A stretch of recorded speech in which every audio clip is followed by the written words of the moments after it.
The Lord called Moses and spoke to him from the tent of meeting, saying, Speak to the people of Israel, and say to them, When any one of you brings an offering to the Lord, you shall bring your offering of livestock from the herd or from the flock. If his offering is a burnt offering from the herd, he shall offer a male without blemish. He shall bring it to the entrance of the tent of meeting, that he may be accepted before the Lord. He shall lay his hand on the head of the burnt offering, and it shall be accepted for him to make atonement for him. Then he shall kill the bull before the Lord, and Aaron's sons, the priests, shall bring the blood, and throw the blood against the sides of the altar that is at the entrance of the tent of meeting.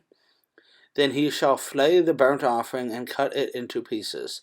And the sons of Aaron the priest shall put fire on the altar and arrange wood on the fire. And Aaron's sons, the priests, shall arrange the pieces, the head and the fat, on the wood so that is on the fire of the altar.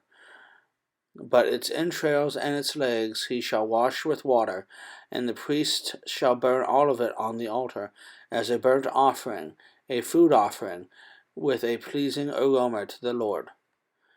If his gift for a burnt offering is from the flock, from the sheep or goats, he shall bring a male without blemish, and he shall kill it on the north side of the altar before the Lord. And Aaron's sons the priests shall throw its blood against the sides of the altar, and he shall cut it into pieces, with its head and its fat, and the priest shall arrange them on the wood that is on the fire on the altar. But the entrails and its legs he shall wash with water, and the priest shall offer all of it and burn it on the altar. It is a burnt offering, a food offering, with a pleasing aroma to the Lord. If his offering to the Lord is a burnt offering of birds, then he shall bring his offering of turtle doves or pigeons, and the priest shall bring it to the altar, and wring off its head, and burn it on the altar. Its blood shall be drained out on the side of the altar. He shall remove its crop with its contents, and cast it beside the altar on the east side, in the place for ashes. He shall tear it open by its wings, but shall not sever it completely. And the priest shall burn it on the altar, on the wood that is on the fire. It is a burnt offering, a food offering with a pleasing aroma to the Lord.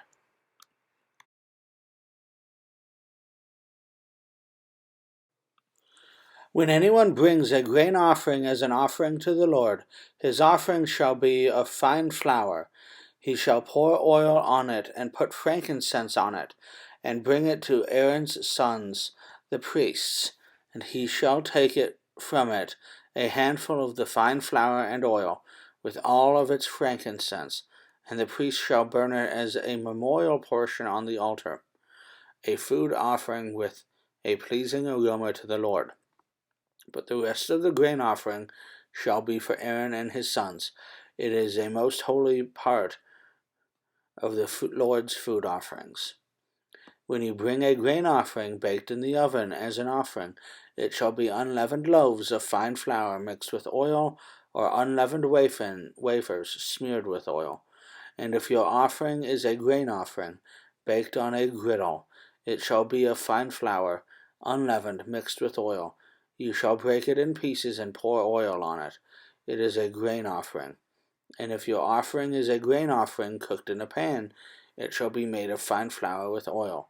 And you shall bring the grain offering that is made of these things to the Lord, and when it is presented to the priest, he shall bring it to the altar. And the priest shall take from the grain offering its memorial portion, and burn this on the altar, a food offering with a pleasing aroma to the Lord. But the rest of the grain offering shall be for Aaron and his sons. It is a most holy part of the Lord's food offerings. No grain offering that you bring to the Lord shall be made with leaven, for you shall burn no leaven nor any honey as a food offering to the Lord. As an offering of first fruits you may bring them to the Lord, but they shall not be offered on the altar for a pleasing aroma. You shall season all your grain offerings with salt. You shall not let the salt of the covenant with your God be missing from your grain offering. With all your offerings you shall offer salt. If you offer a grain offering of first fruits to the Lord, you shall offer for the grain offering of your first fruits fresh ears roasted with fire, crushed new grain, and you shall put oil on it and lay frankincense on it, for it is a grain offering.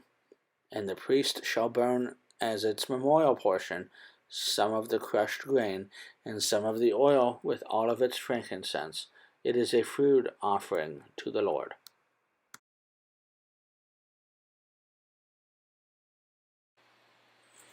If his offering is a sacrifice of peace offering, if he offers an animal from the herd, male or female, he shall offer it without blemish before the Lord. And he shall lay his hand on the head of his offering and kill it at the entrance of the tent of meeting. And Aaron's sons, the priests, shall throw the blood against the sides of the altar. And from the sacrifice of the peace offering, as a food offering to the Lord, he shall offer the fat covering the entrails, and all the fat that is on the entrails, and the 2 kidneys with the fat that is on them, and at the loins, and the long lobe of the liver, that he shall remove with the kidneys. Then Aaron's sons shall burn it on the altar, on top of the burnt offering, which is on the wood on the fire. It is a food offering with a pleasant aroma to the Lord. If his offering for a sacrifice of peace offering to the Lord is an animal from the flock, male or female, he shall offer it without blemish. If he offers a lamb for his offering, then he shall offer it before the Lord. Lay his hand on the head of his offering, and kill it in front of the tent of meeting.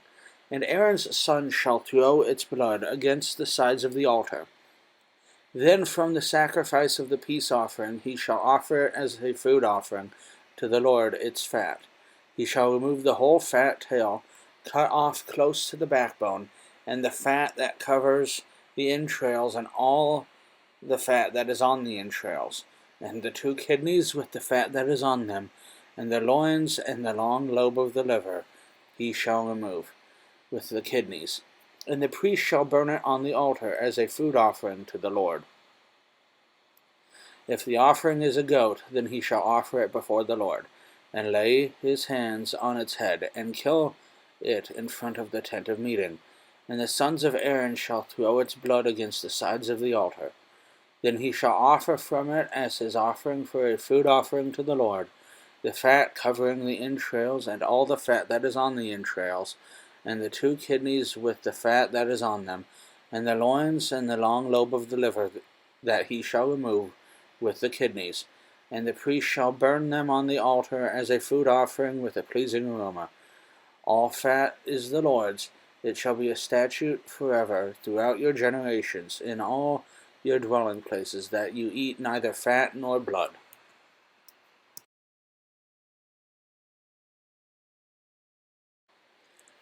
And the Lord spoke to Moses, saying, Speak to the people of Israel, saying, If anyone sins unintentionally in any of the Lord's commandments about things not to be done, and does any one of them, it is the anointed priest who sins, thus bringing guilt on all the people, then he shall offer for the sin that he has committed a bull from the herd without blemish to the Lord for a sin offering.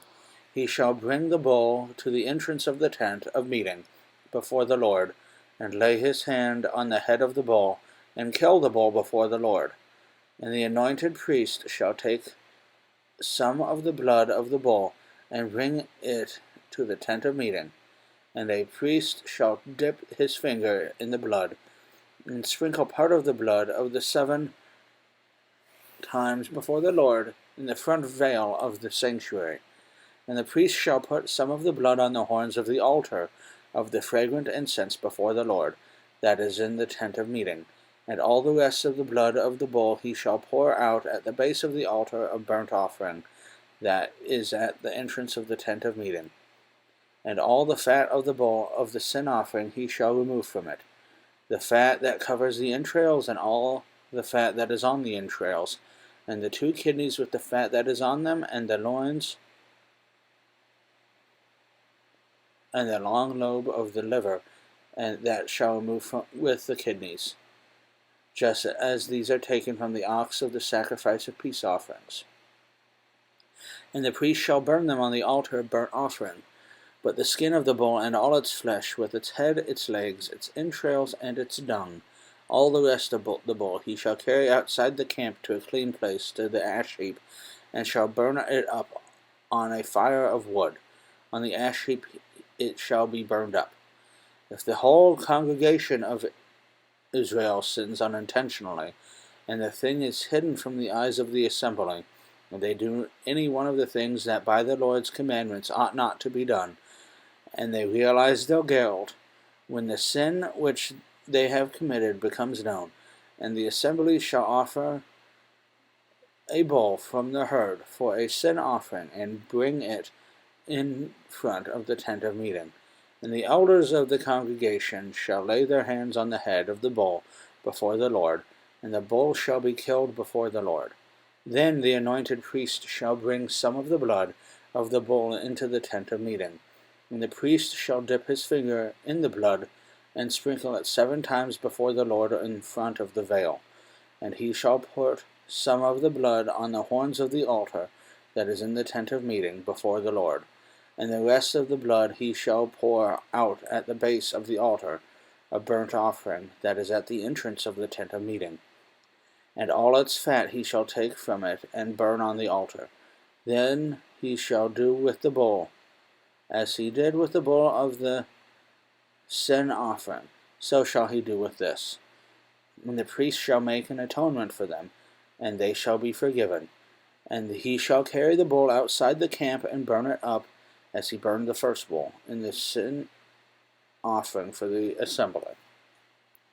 When a leader sins, doing unintentionally any one of the things that by the commandments of the Lord his God ought not to be done, and realizes his guilt, or the sin which he has committed is made known to him, he shall bring as his offering a goat, a male without blemish, and shall lay his hand on the head of the goat, and kill it in the place where they killed burnt offerings before the Lord. It is a sin offering. Then the priest shall take some of the blood of the sin offering with his finger, and put it on the horns of the altar of the burnt offering, and pour out the rest of the blood at the base of the altar of burnt offering. And all its fat he shall burn on the altar, like the fat of the sacrifice of peace offerings. So the priest shall make atonement for him for his sin, and he shall be forgiven. If any one of the common people sins unintentionally in doing any one of the things that by the Lord's commands ought not to be done, and realizes his guilt, or the sin which he has committed is made known to him, he shall bring for his offering a goat, a female without blemish, for his sin he has committed. And he shall lay his hand on the head of the sin offering, and kill the sin offering in the place of burnt offering. And the priest shall take some of its blood with his finger, and put it on the horns of the altar of burnt offering, and pour out all the rest of its blood at the base of the altar. And all its fat he shall remove, as the fat removed from peace offerings. And the priest shall burn it on the altar for a pleasing aroma to the Lord. And the priest shall make atonement for him, and he shall be forgiven. If he brings a lamb as his offering for a sin offering, he shall bring a female without blemish, and lay his hand on the head of the sin offering, and kill it for a sin offering in the place where they kill the burnt offering. Then the priest shall take some of the blood of the sin offering with his finger, and put it on the horns of the altar of burnt offering, and pour out all the rest of its blood at the base of the altar. And its fat he shall remove, so as the fat of a lamb is removed from the sacrifice of peace offerings. And the priest shall burn it on the altar, on top of the Lord's food offering. And the priest shall make atonement for him for the sin which he has committed, and he shall be forgiven. If anyone sins in that he hears a public adjuration to testify, And though he is a witness, whether he has seen to come to know the matter, yet does not speak, he shall bear his inquiry and iniquity of any. Or if anyone touches an unclean thing, whether a carcass of an unclean wild animal, or a carcass of an unclean livestock, or a carcass of an unseen swarming things, and it is hidden from him, and he has become unclean, and he realizes his guilt, or if he touches human uncleanliness of whatever sort, the uncleanliness may be with which one becomes unclean, and it is hidden from him, when he comes to know it, and realizes his guilt, or if anyone utters with his lips a rash oath to do evil or to do good, any sort of rash oath that people swear, and it is hidden from him, when he comes to know it, and he realizes his guilt in any of these, when he realizes his guilt in any of these and confesses the sin he has committed, he shall bring to the Lord as his compensation for the sin that he has committed a female from the flock, a lamb or goat, for a sin offering, and the priest shall make atonement for him for his sin.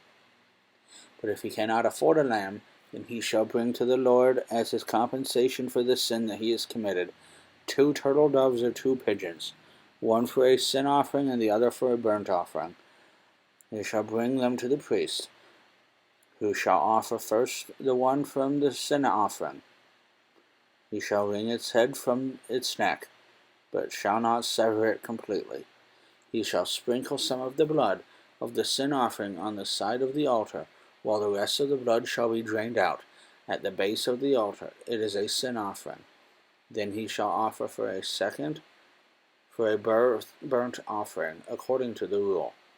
And the priest shall make atonement for him for the sin that he has committed, and he shall be forgiven.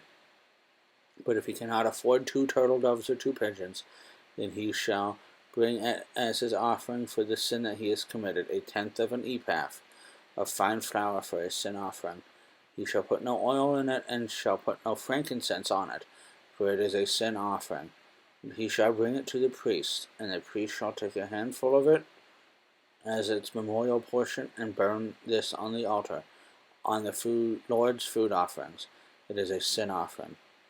Thus the priest shall make atonement for him for the sin which he has committed in any one of these things, and he shall be forgiven, and the remainder shall be for the priest, as in the grain offering.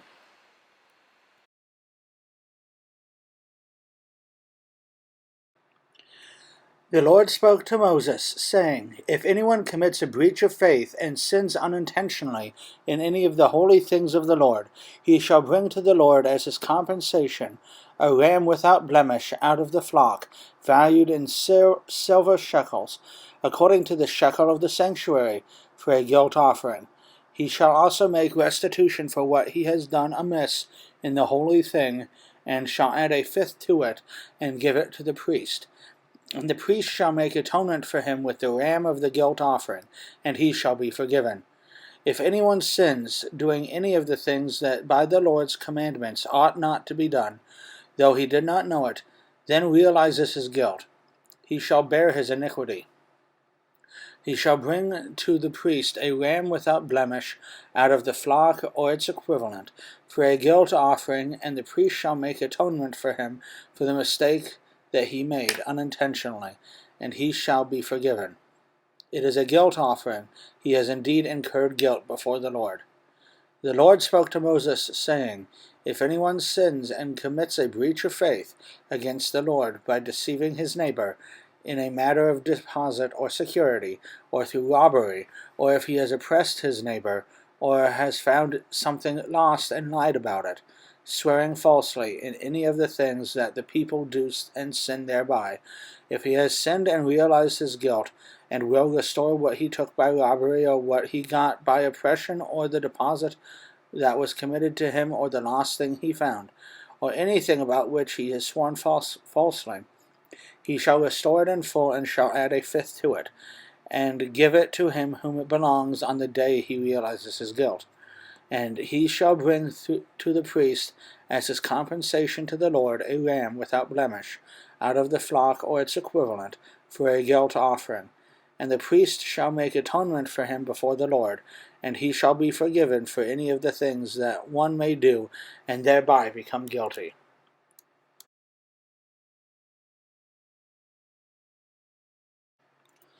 The Lord spoke to Moses, saying, Command Aaron and his sons, saying, This is the law of burnt offerings. The burnt offering shall be on the hearth of the altar, and all night until the morning. And the fire on the altar shall be kept burning on it. And the priest shall put on his linen garment, and put his linen undergarment on his body.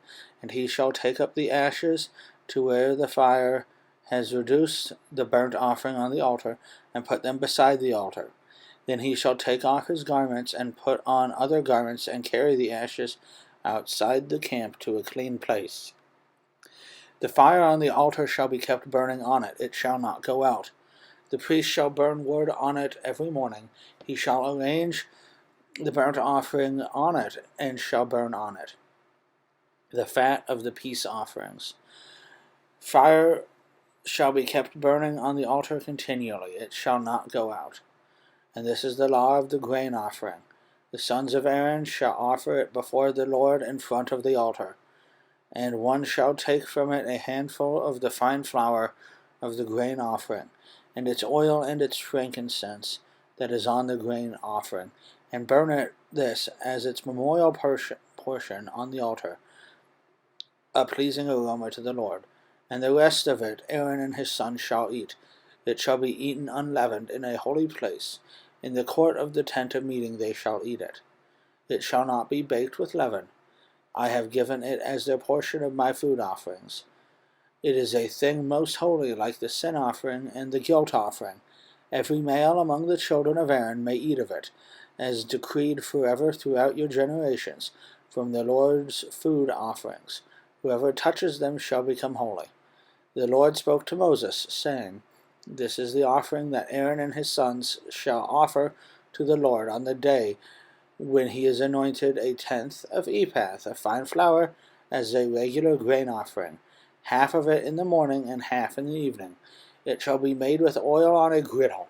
You shall bring it well mixed in baked pieces like a grain offering, and offer it for a pleasing aroma to the Lord. The priest from Aaron's sons, who is anointed to succeed him, shall offer it to the Lord as decreed forever. The whole of it shall be burned. Every grain offering of a priest shall be wholly burned, it shall not be eaten. The Lord spoke to Moses, saying, Speak to Aaron and his sons, saying, This is the law of a sin offering. In the place where the burnt offering is killed, shall the sin offering be killed before the Lord. It is most holy. The priest who offers it for sin shall eat it. In a holy place it shall be eaten, in the court of the tent of meeting. Whatever touches its flesh shall be holy, and when any of its blood is splashed on a garment, you shall wash that on which it was splashed in a holy place. All the earthenware vessel in which it is boiled shall be broken. But if it is boiled in a bronze vessel, that shall be scoured and rinsed in water. Every male among the priests may eat it.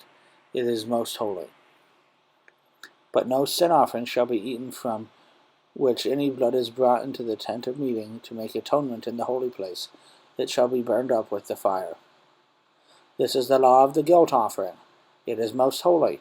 In the place where they kill the burnt offering, they shall kill the guilt offering, and its blood shall be thrown against the sides of the altar. And all its fat shall be offered, the fat tail, the fat that covers the entrails, the 2 kidneys with the fat that is on them, at the loins, and the long lobe of the liver, that he shall remove with the kidneys. The priest shall burn them on the altar as a food offering to the Lord. It is a guilt offering. Every male among the priests may eat it. It shall be eaten in a holy place. It is most holy. The guilt offering is just like the sin offering. There is one law for them. The priest who makes atonement with it shall have it. And the priest who offers any man's burnt offering shall have for himself the skin of the burnt offering that he has offered, and every grain offering baked in an oven, and all that it is prepared on a pan or a griddle shall belong to the priest who offers it. And every grain offering, mixed with oil or dry, they shall be shared equally among all the sons of Aaron. And this is the law of the sacrifice of peace offerings, that one may offer to the Lord. If he offers for a thanksgiving, then he shall offer with the thanksgiving sacrifice unleavened loaves mixed with oil, unleavened wafers smeared with oil, and loaves of fine flour, well mixed with oil. With the sacrifice of his peace offerings for thanksgiving he shall bring his offering with loaves of leavened bread. And from it he shall offer one loaf from each offering as a gift to the Lord. It shall belong to the priest who throws the blood of the peace offerings. And the flesh of the sacrifice of the peace offerings for thanksgiving shall be eaten on the day of his offering. He shall not leave any of it until the morning. But if the sacrifice of his offering is a vow offering or a free will offering, it shall be eaten on the day that he offers his sacrifice, and on the next day what remains of it shall be eaten. But what remains of the flesh of the sacrifice on the third day shall be burned up with fire. If any of the flesh of the sacrifice of his peace offering is eaten on the third day, he who offers it shall not be accepted, neither shall it be credited to him. It is tainted, and he who eats of it shall bear his iniquity. Flesh that touches any unclean thing shall not be eaten. It shall be burned up with fire. All who are clean may eat flesh. But the person who eats the flesh of the sacrifice of the Lord's peace offering, while an uncleanliness is on him, that person shall be cut off from his people. And if anyone touches an unclean thing, whether human uncleanness or an unclean beast, and any unclean detestable creature, and then eats some flesh from the sacrifice of the Lord's peace offering, that person shall be cut off from his people. The Lord spoke to Moses, saying, Speak to the people of Israel, saying, You shall eat of the fat,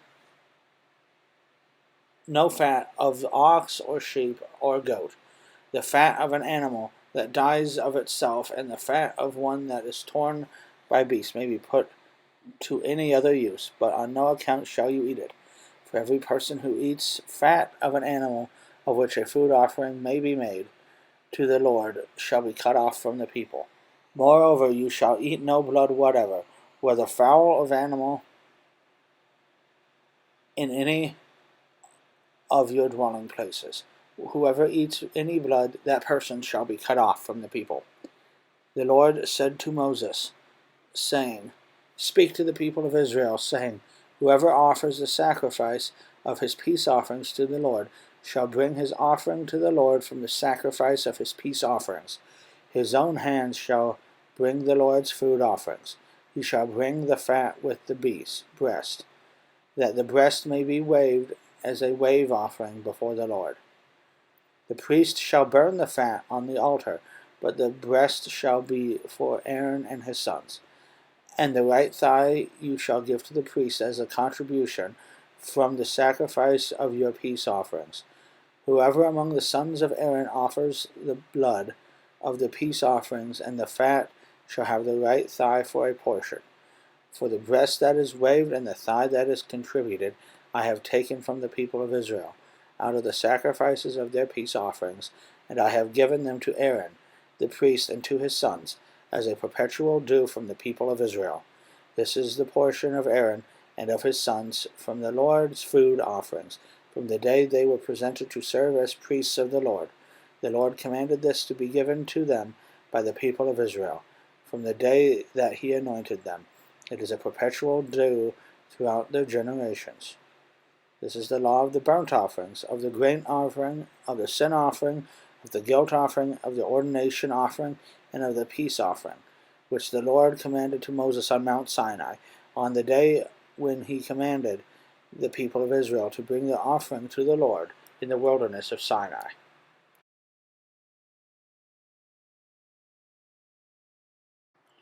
The Lord spoke to Moses, saying, Take Aaron and his sons with him, and the garments, and the anointing oil, and the bowl of the sin offering, and the 2 rams, and the basket of unleavened bread, and assemble all the congregation at the entrance of the tent of meeting.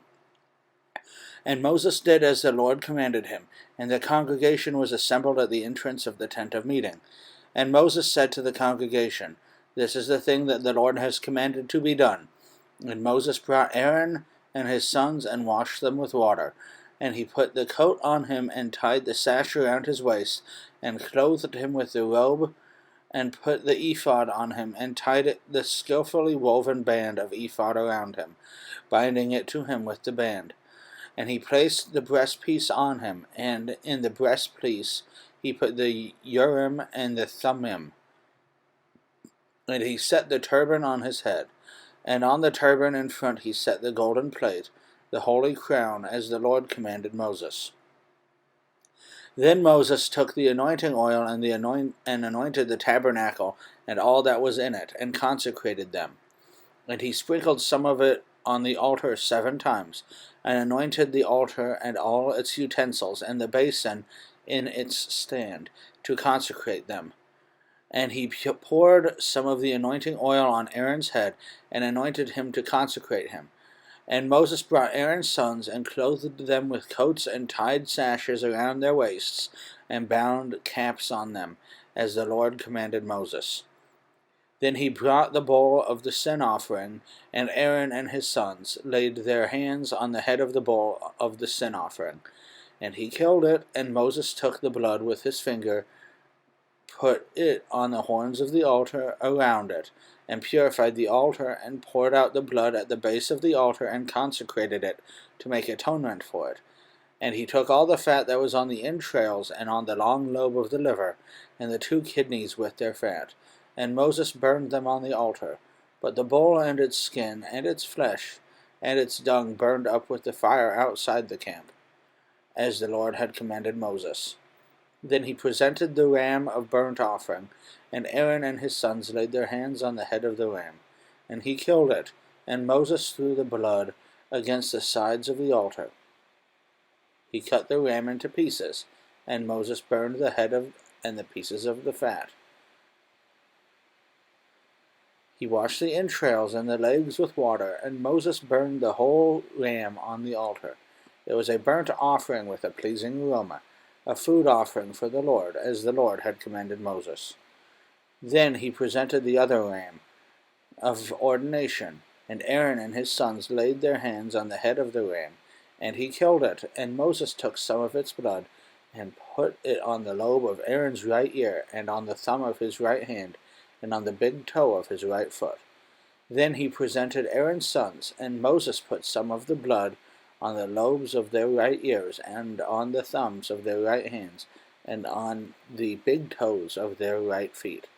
And Moses threw blood against the sides of the altar.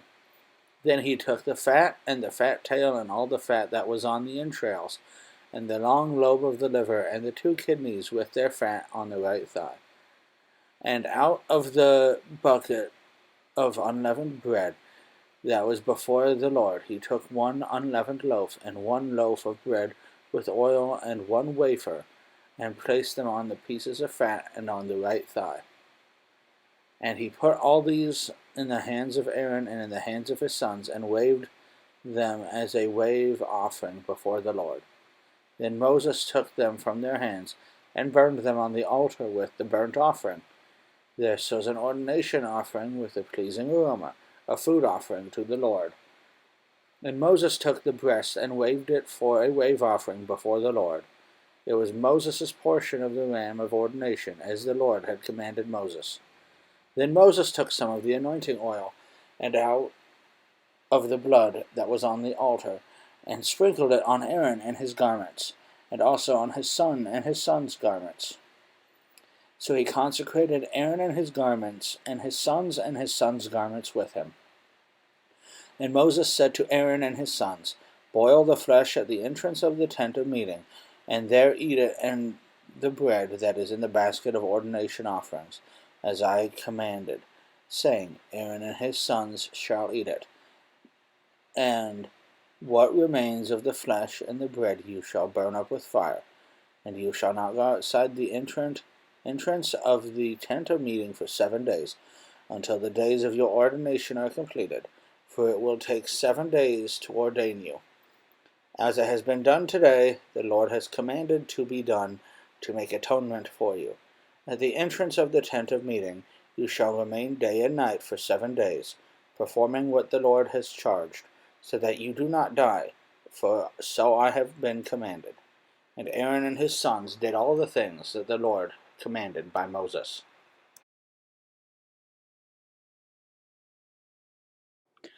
On the 8th day Moses called Aaron and his sons and the elders of Israel, and he said to Aaron, Take for yourself a bull calf for a sin offering, a ram for a burnt offering, both without blemish, and offer them before the Lord.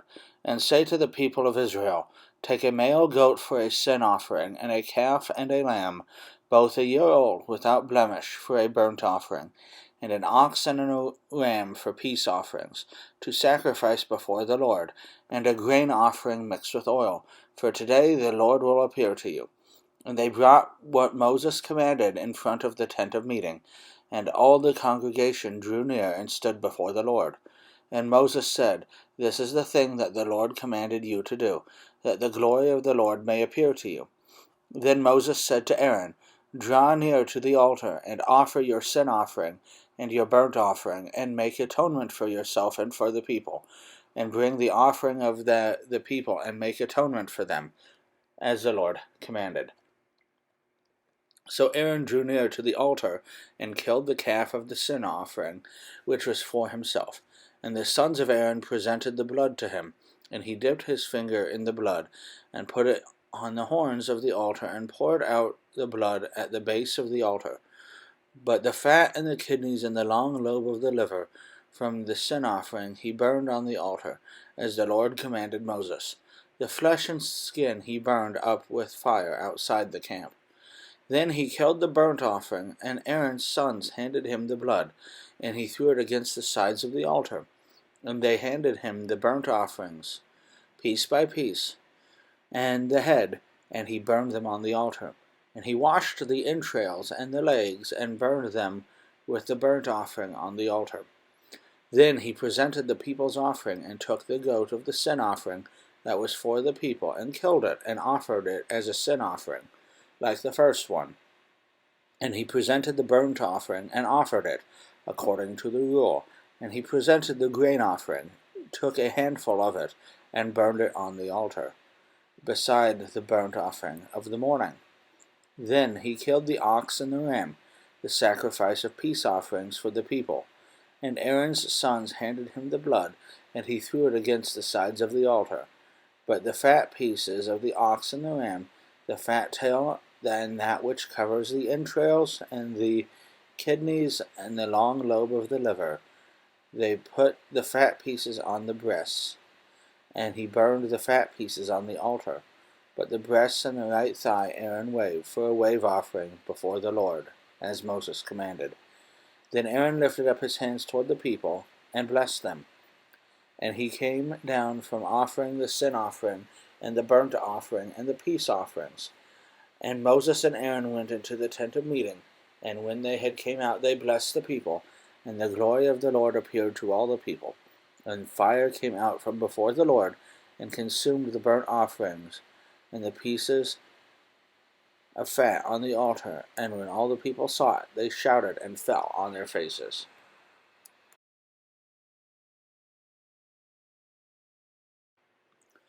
Now Nadab and Abihu, the sons of Aaron, each took his censer, and put fire in it, and laid incense on it, and offered unauthorized fire before the Lord, which he had not commanded them.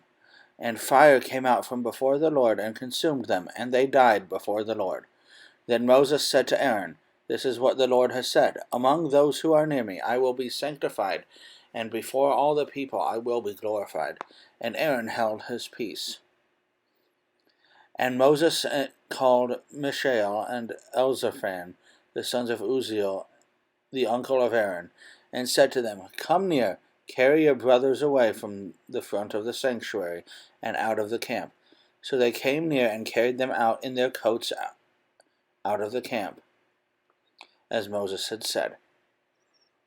And Moses said to Aaron and to Eleazar and Ithamar his sons, Do not let the hair of your heads long hang loose. Do not tear your clothes, lest you die, and wrath come upon the congregation. But let your brothers, the whole house of Israel, bewail the burning that the Lord has kindled. And do not go outside the entrance of the tent of meeting, lest you die. For the anointing oil of the Lord is upon you. And they did according to the word of Moses. And the Lord spoke to Aaron, saying, Drink no wine or strong drink, you, your sons with you, when you go into the tent of meeting, lest you die. It shall be a statute forever throughout your generations. You are to distinguish the holy and the common, between the unclean and the clean. And you are to teach the people of Israel all the statutes that the Lord has spoken to them by Moses. Moses spoke to Aaron and to Eleazar and to Ithamar, his surviving sons, Take the grain offering that is left of the Lord's food offerings, and eat it unleavened beside the altar, for it is most holy. You shall eat it in a holy place, because it is your due and your sons' due, from the Lord's food offering, for I am so commanded. But the breast that is waved and the thigh that is contributed you shall eat in a clean place, you and your sons and your daughters with you, for they are given as your due and your sons' due from the sacrifices of the peace offerings to the people of Israel. The thigh that is contributed and the breast that is waved they shall bring with the food offerings of the fat pieces to wave for a wave offering before the Lord. And it shall be yours and your sons with you as a due forever, as the Lord has commanded. Now Moses diligently inquired about the goat of the sin offering, and behold, it was burned up. And he was angry with Eleazar and Ithamar, the surviving sons of Aaron, saying, Why have you not eaten the sin offering in the place of the sanctuary, since it is a thing most holy, and has been given to you that you may bear the iniquity of the congregation, to make atonement for them before the Lord? Behold, its blood was not brought into the inner part of the sanctuary. You certainly ought to have eaten it in the sanctuary as I commanded. And Aaron said to Moses, Behold, today they have offered their sin offering and their burnt offering before the Lord, and yet such things as these have happened to me. If I had eaten the sin offering today, would the Lord have approved? And when Moses heard that, he approved.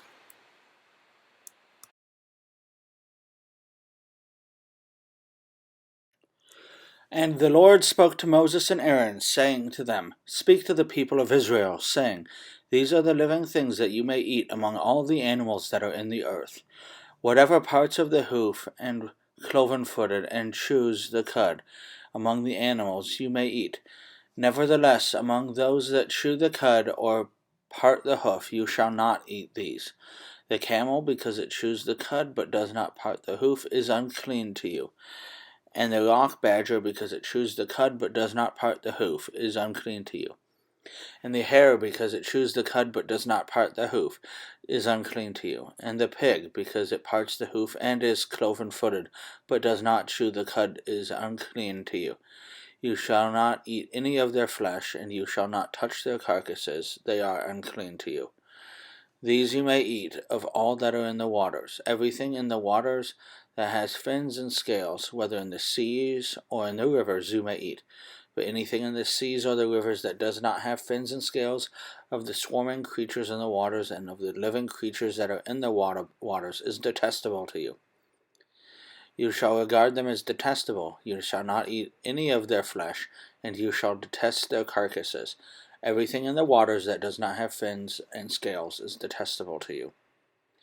And these you shall detest among the birds. They shall not be eaten. They are detestable. The eagle, the bearded vulture, the black vulture, the kite, the falcon of any kind, every raven of any kind, the ostrich, the nighthawk, the seagull, the hawk of any kind, the little owl, the cormorant, the short-eared owl, the barn owl, the tawny owl, the carrion vulture, the stork, the heron of any kind, the hoppy, and the bat. All winged insects that go on all fours is detestable to you. Yet among the winged insects that go on all fours, you may eat those that have jointed legs above their feet, with which to hop on the ground. Of them you may eat the locust of any kind, the bald locust of any kind, the cricket of any kind, and the grasshopper of any kind. But all other winged insects that have 4 feet is detestable to you. And by these you shall become unclean. Whoever touches their carcasses shall be unclean until the evening, and whoever carries any part of their carcass shall wash his clothes and be unclean until the evening. Every animal that parts the hoof but is not cloven-footed, or does not chew the cud, is unclean to you. Everyone who touches them shall be unclean, and all that walk on their paws among the animals that go on all fours are unclean to you. Whoever touches their carcass shall be unclean until the evening, and whoever carries their carcass shall wash his clothes and be unclean until the evening. They are unclean to you. And these are unclean to you among the swarming things that swarm on the ground: the mole rat, the mouse, the great lizard of any kind, the gecko, the monitor lizard, the lizard, the sand lizard, and the chameleon. These are unclean to you among all that swarm. Whoever touches them when they are dead shall be unclean until the evening. And anything on which any of them falls when they are dead shall be unclean, whether it is an article of wood, or a garment, or a skin, or a sack, any article that is used for any purpose. It must be put into water, and it shall be unclean until the evening. Then it shall be clean. And if any of them falls into an earthenware vessel, all that is in it shall be unclean, and you shall break it. Any food in it that could be eaten, on which water comes, shall be unclean. And all drink that could be drunk from every vessel shall be unclean. And everything on which any part of their carcass falls shall be unclean. Whether oven or stove, it shall be broken into pieces. They are unclean and shall remain unclean for you. Nevertheless, a spring or a cistern holding water shall be clean, but whoever touches a carcass in them shall be unclean. And if any part of their carcass falls upon any seed grain that it is to be sown, it is clean. But if water is put on the seed, and any part of their carcass falls on it, it is unclean to you. And if any animal which you may eat dies, whoever touches its carcass shall be unclean until the evening. And whoever eats of its carcass shall wash his clothes and be unclean until the evening.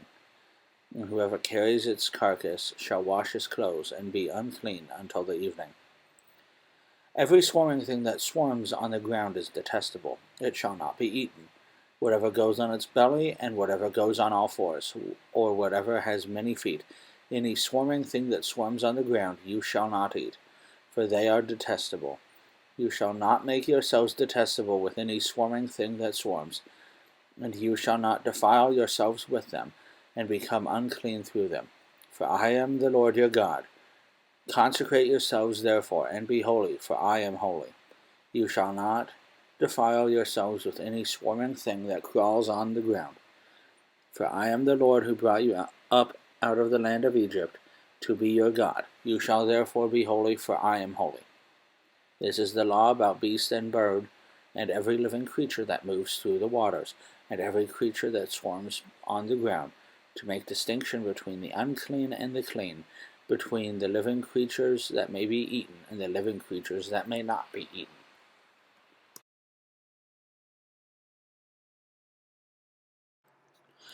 The Lord spoke to Moses, saying, Speak to the people of Israel, saying, If a woman conceives and bears a male child, then she shall be unclean for 7 days. At the time of her menstruation she shall be unclean, and on the 8th day the flesh of his foreskin shall be circumcised. Then she shall continue for 33 days in the blood of her purifying. She shall not touch anything holy, nor come into the sanctuary, until the days of her purifying are completed. But if she bears a female child, then she shall be unclean for 2 weeks, as in her menstruation, and she shall continue in the blood of her purifying for 66 days. And when the days of her purifying are completed, whether for a son or for a daughter, she shall bring the priest at the entrance of the tent of meeting a lamb, a year old, for a burnt offering, and a pigeon or a turtle dove for a sin offering. And he shall offer it before the Lord to make atonement for her. Then she shall be clean from the flow of her blood. This is the law for her who bears a child, either male or female. And if she cannot afford a lamb, then she shall take 2 turtle doves or 2 pigeons, one for a burnt offering and the other for a sin offering. And the priest shall make atonement for her, and she shall be clean.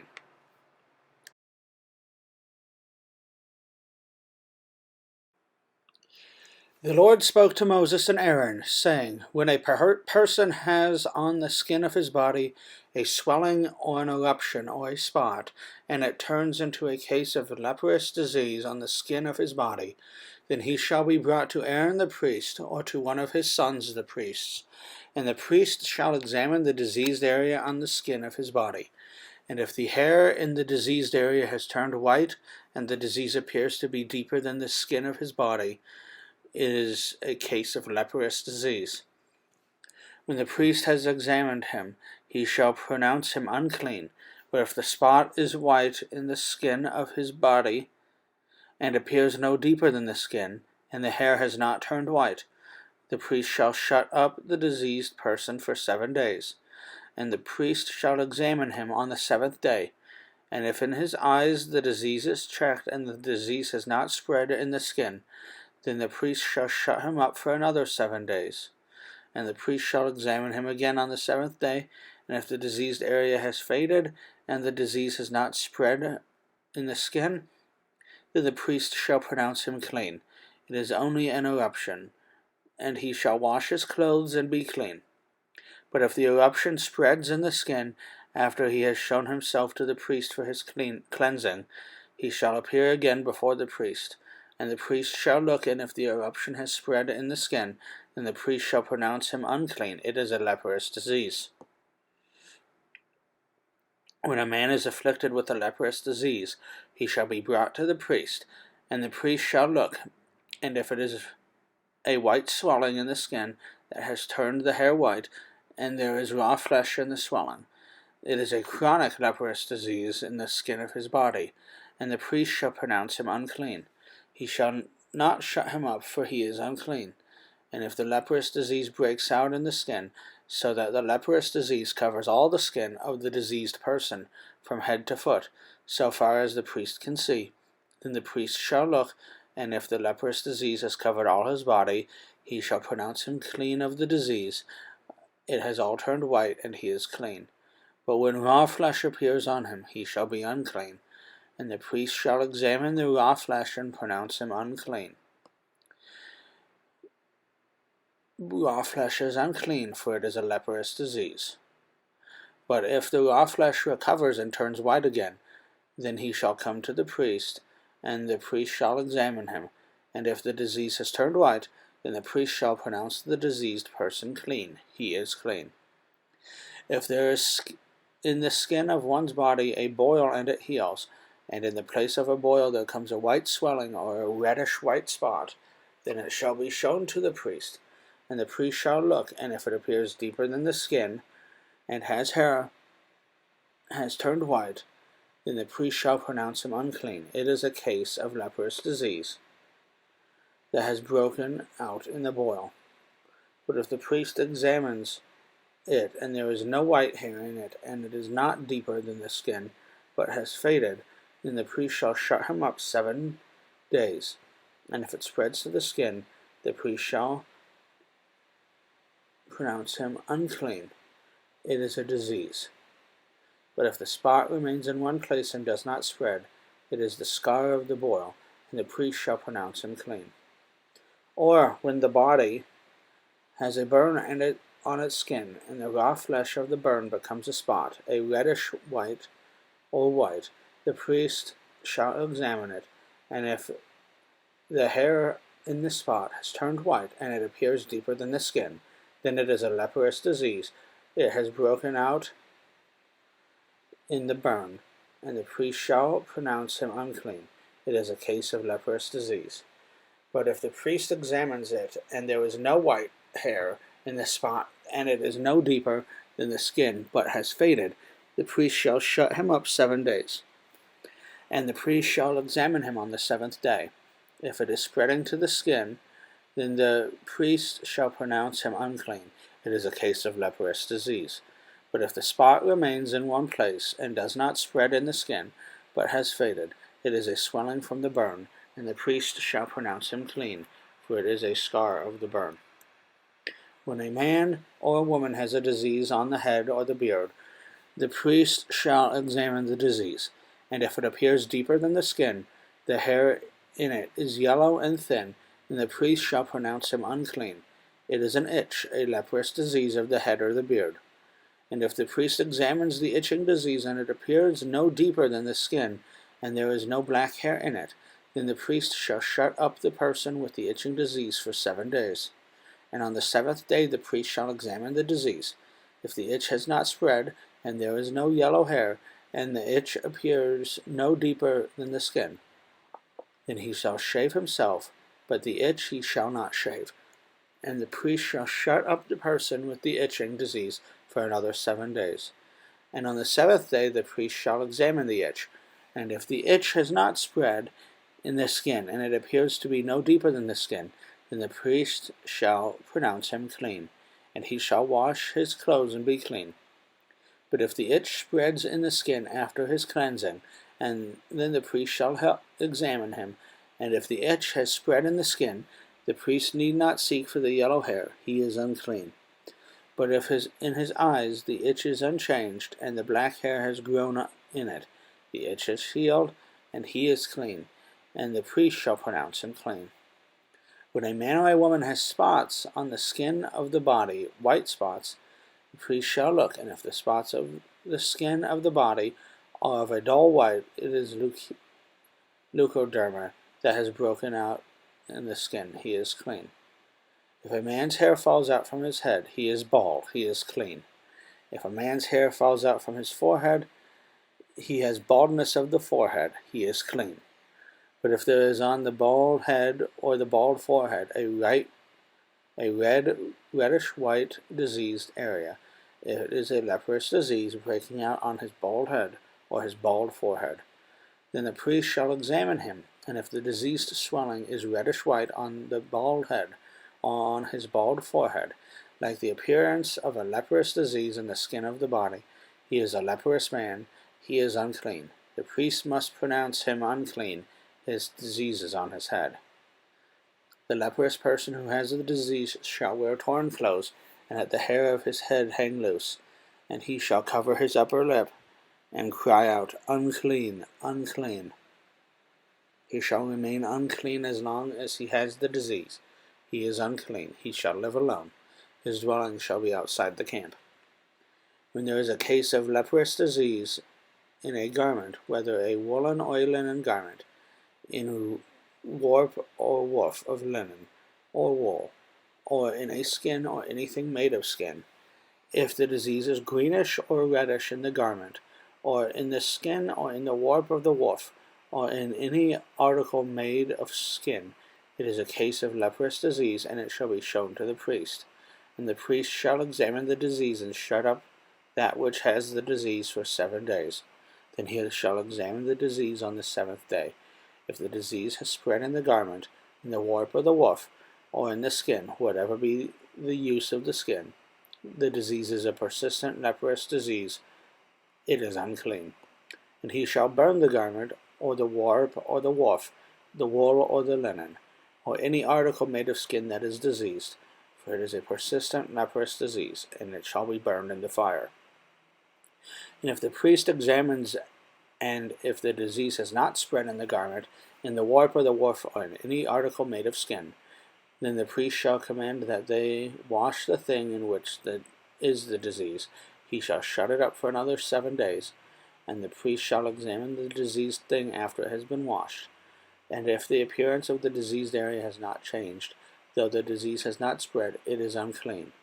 You shall burn it in the fire, whether the rot is on the back or on the front. But if the priest examines, and if the diseased area has faded after it had been washed, he shall tear it out of the garment or the skin, or the warp or the woof. Then if it appears again in the garment, in the warp or the woof, or in any article made of skin, it is spreading. He shall burn it with fire, whatever has the disease.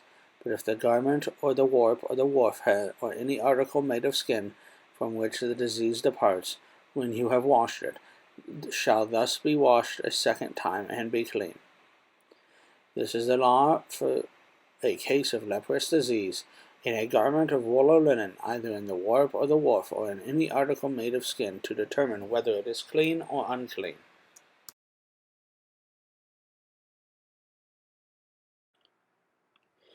The Lord spoke to Moses, saying, This shall be the law of the leprous person, for the day of his cleansing. He shall be brought before the priest, and the priest shall go out of the camp, and the priest shall look. Then, if the case of the leprous disease is healed in the leprous person, the priest shall command them to take for him who is to be cleansed 2 live clean birds, and cedar wood, and scarlet yarn, and hyssop. And the priest shall command them to kill one of the birds in an earthenware vessel over fresh water. He shall take the live bird with the cedar wood, and the scarlet yarn, and the hyssop, and dip them in the live bird in the blood of the bird that was killed over the fresh water. And he shall sprinkle it 7 times on him who is to be cleansed of the leprous disease. Then he shall pronounce him clean, and shall let the living bird go into the open field. And he who is to be cleansed shall wash his clothes, and shave off all his hair, and bathe himself in the water, and he shall be clean. And after that he may come into the camp, but live outside his tent 7 days. And on the 7th day he shall shave off all his hair from his head, his beard, and his eyebrows. He shall shave off all his hair, and then he shall wash his clothes, and bathe his body in water, and he shall be clean. And on the 8th day he shall take 2 male lambs without blemish, and 1 ewe lamb, a year old, without blemish, and a grain offering of 3/10 of an ephah of fine flour mixed with oil, and 1 log of oil. And the priest who cleanses himself shall set the man who is to be cleansed in all these things before the Lord at the entrance of the tent of meeting. And the priest shall take 1 of the male lambs, and offer it for a guilt offering, along with the log of oil, and wave them for a wave offering before the Lord. And he shall kill the lamb in the place where they kill the sin offering, and the burnt offering in the place of the sanctuary. For the guilt offering, like the sin offering, belongs to the priest. It is most holy. The priest shall take some of the blood of the guilt offering, and the priest shall put it on the lobe of the right ear of him who is to be cleansed, and on the thumb of his right hand, and on the big toe of his right foot. Then the priest shall take some of the log of oil, and put it into the palm of his own left hand, and dip his right finger in the oil that is in his left hand, and sprinkle some oil with his finger 7 times before the Lord. And some of the oil that remains in his hand the priest shall put onto the lobe of his right ear of him who is to be cleansed, and on the thumb of his right hand, and on the big toe of his right foot, on the top of the blood of the guilt offering. And the rest of the oil that is on the priest's hand he shall put on the head of him who is to be cleansed. Then the priest shall make an atonement for him before the Lord. The priest shall offer the sin offering to make an atonement for him who is to be cleansed from his uncleanness. And afterward he shall kill the burnt offering, and the priest shall offer the burnt offering and the grain offering on the altar. Thus the priest shall make an atonement for him, and he shall be clean. But if he is poor and cannot afford so much, then he shall take 1 male lamb for a guilt offering to be waved, to make atonement for him, and 1/10 of an ephah of fine flour mixed with an oil of grain offering, and a log of oil. Also 2 turtle doves, or 2 pigeons, whichever he can afford. The one shall be a sin offering, and the other a burnt offering. And on the 8th day he shall bring them for his cleansing to the priest, to the entrance of the tent of meeting before the Lord. And the priest shall take the lamb of the guilt offering and the log of oil, And the priest shall wave them for a wave offering before the Lord, and he shall kill the lamb of the guilt offering. And the priest shall take some of the blood of the guilt offering, and put it on the lobe of his right ear of him who is to be cleansed, and on the thumb of his right hand, and on the big toe of his right foot. And the priest shall pour some of the oil into the palm of his own left hand, and shall sprinkle with his right finger some of the oil that is in his left hand 7 times before the Lord. And the priest shall put some of the oil that is in his hand on the lobe of the right ear of him who is to be cleansed, and on the thumb of his right hand, on the big toe of his right foot, in the place where the guilt offering was put. And on the rest of the oil that is in the priest's hand, he shall put on the head of him who is to be cleansed, to make atonement for him before the Lord. And he shall offer of the turtle doves or pigeons, whichever he can afford, one for a sin offering and the other for a burnt offering, along with a grain offering. And the priest shall make atonement before the Lord for him who is being cleansed. This is the law for him in whom is a case of leprous disease, who cannot afford the offerings for his cleansing.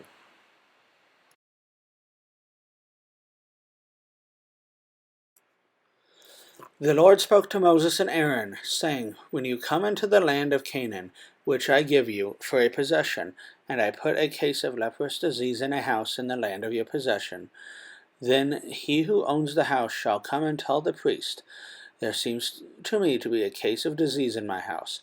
Then the priest shall command that the house before the priest goes to examine the disease, lest all that is in the house be declared unclean. And afterward the priest shall go in to see the house, and he shall examine the disease. And if the disease is in the walls of the house with greenish or reddish spots, and if it appears to be deeper than the surface, then the priest shall go out of the house to the door of the house and shut up the house 7 days.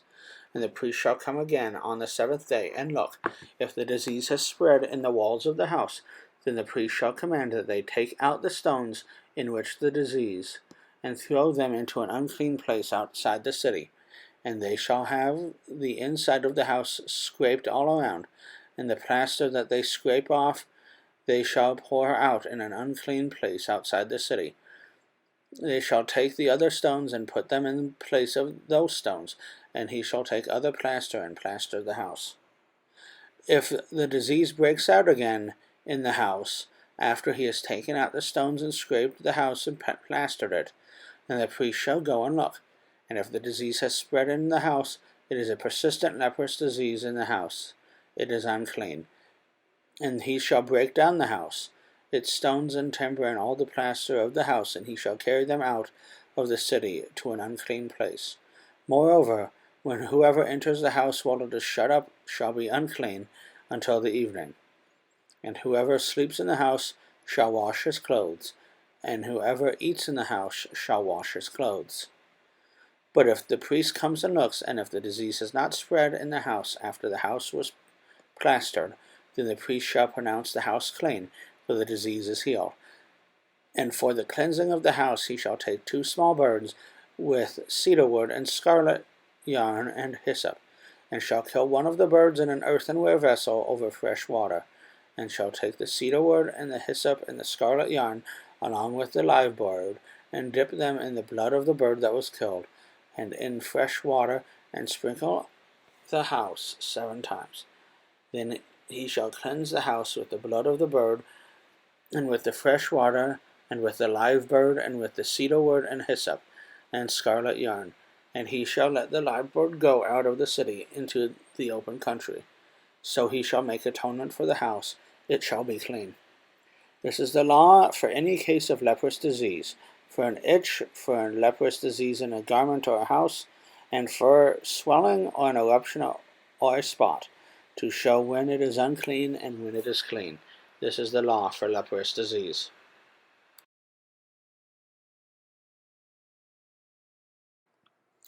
The Lord spoke to Moses and Aaron, saying, Speak to the people of Israel, and say to them, When any man has a discharge from his body, his discharge is unclean. And this is the law of his uncleanness for a discharge, whether his body runs with his discharge or his body is blocked up by his discharge, it is uncleanness. Every bed on which the one with the discharge lies shall be unclean, and everything on which he sits shall be unclean. And anyone who touches his bed shall wash his clothes and bathe himself in water, and be unclean until the evening. And whoever sits on anything on which the one with the discharge has sat shall wash his clothes and bathe himself in water, and be unclean until evening. And whoever touches the body of one with the discharge shall wash his clothes and bathe himself in water, and be unclean until the evening. And if one with the discharge spits on someone who is clean, then he shall wash his clothes and bathe himself in water, and be unclean until the evening. And any saddle on which the one with the discharge rides shall be unclean, and whoever touches anything that was under him shall be unclean until the evening. And whoever carries such things shall wash his clothes and bathe himself in water, and be unclean until the evening. Anyone whom the one with the discharge touches without having rinsed his hands in water shall wash his clothes and bathe himself in water, and be unclean until the evening. And an earthenware vessel that the one with the discharge touches shall be broken, and every vessel of wood shall be rinsed in water. And when the one with the discharge is cleansed of his discharge, then he shall count for himself 7 days for his cleansing, and wash his clothes, and he shall bathe his body in fresh water, and shall be clean. And on the 8th day he shall take 2 turtle doves, or 2 pigeons, and come before the Lord at the entrance of the tent of meeting, and give them to the priest. And the priest shall use them, one for a sin offering, and the other for a burnt offering. And the priest shall make atonement for him before the Lord for his discharge. If a man has an emission of semen, he shall bathe his whole body in water, and be unclean until the evening. And every garment of every skin on which the semen comes shall be washed with water, and be unclean until the evening. If a man lies with a woman and has an emission of semen, both of them shall bathe themselves in water, and be unclean until the evening. When a woman has a discharge, and the discharge in her body is blood, she shall be in her menstrual impurity for 7 days, and whoever touches her shall be unclean until the evening. And everything on which she lies during her menstrual impurity shall be unclean. Everything also on which she sits shall be unclean, and whoever touches her bed shall wash his clothes and bathe himself in water, and be unclean until the evening. And whoever touches anything on which she sits shall wash his clothes and bathe himself in water, and be unclean until the evening. Whether it is the bed or anything on which she sits, when he touches it, he shall be unclean until the evening. And if any man lies with her and her menstrual impurity comes upon him, he shall be unclean 7 days, and every bed on which he lies shall be unclean. If a woman has a discharge of blood for many days, not at the time of her menstrual impurity, or if she has a discharge beyond the time of her impurity, all the days of the discharge she shall continue in uncleanness. And as in the days of her impurity, she shall be unclean. Every bed on which she lies, and all the days of her discharge, shall be to her in the bed of her impurity, and everything on which she sits shall be unclean, as in the uncleanness of her menstrual impurity. And whoever touches these things shall be unclean, and shall wash his clothes and bathe himself in water, and be unclean until the evening. But if she is cleansed from her discharge, so shall she count for herself 7 days, and after that she shall be clean. And on the 8th day she shall take 2 turtle doves, or 2 pigeons, and bring them to the priest, to the entrance of the tent of meeting. And the priest shall use one for the sin offering, and the other for a burnt offering. And the priest shall make atonement for her before the Lord for her unclean discharge. Thus you shall keep the people of Israel separate from their uncleanness. lest they die in their uncleanness by defiling my tabernacle that is in their midst.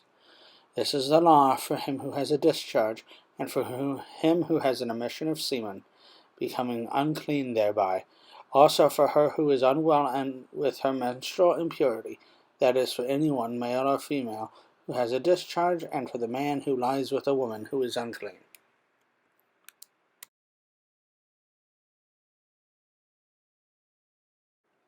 The Lord spoke to Moses after the death of the two sons of Aaron, when they drew near before the Lord and died.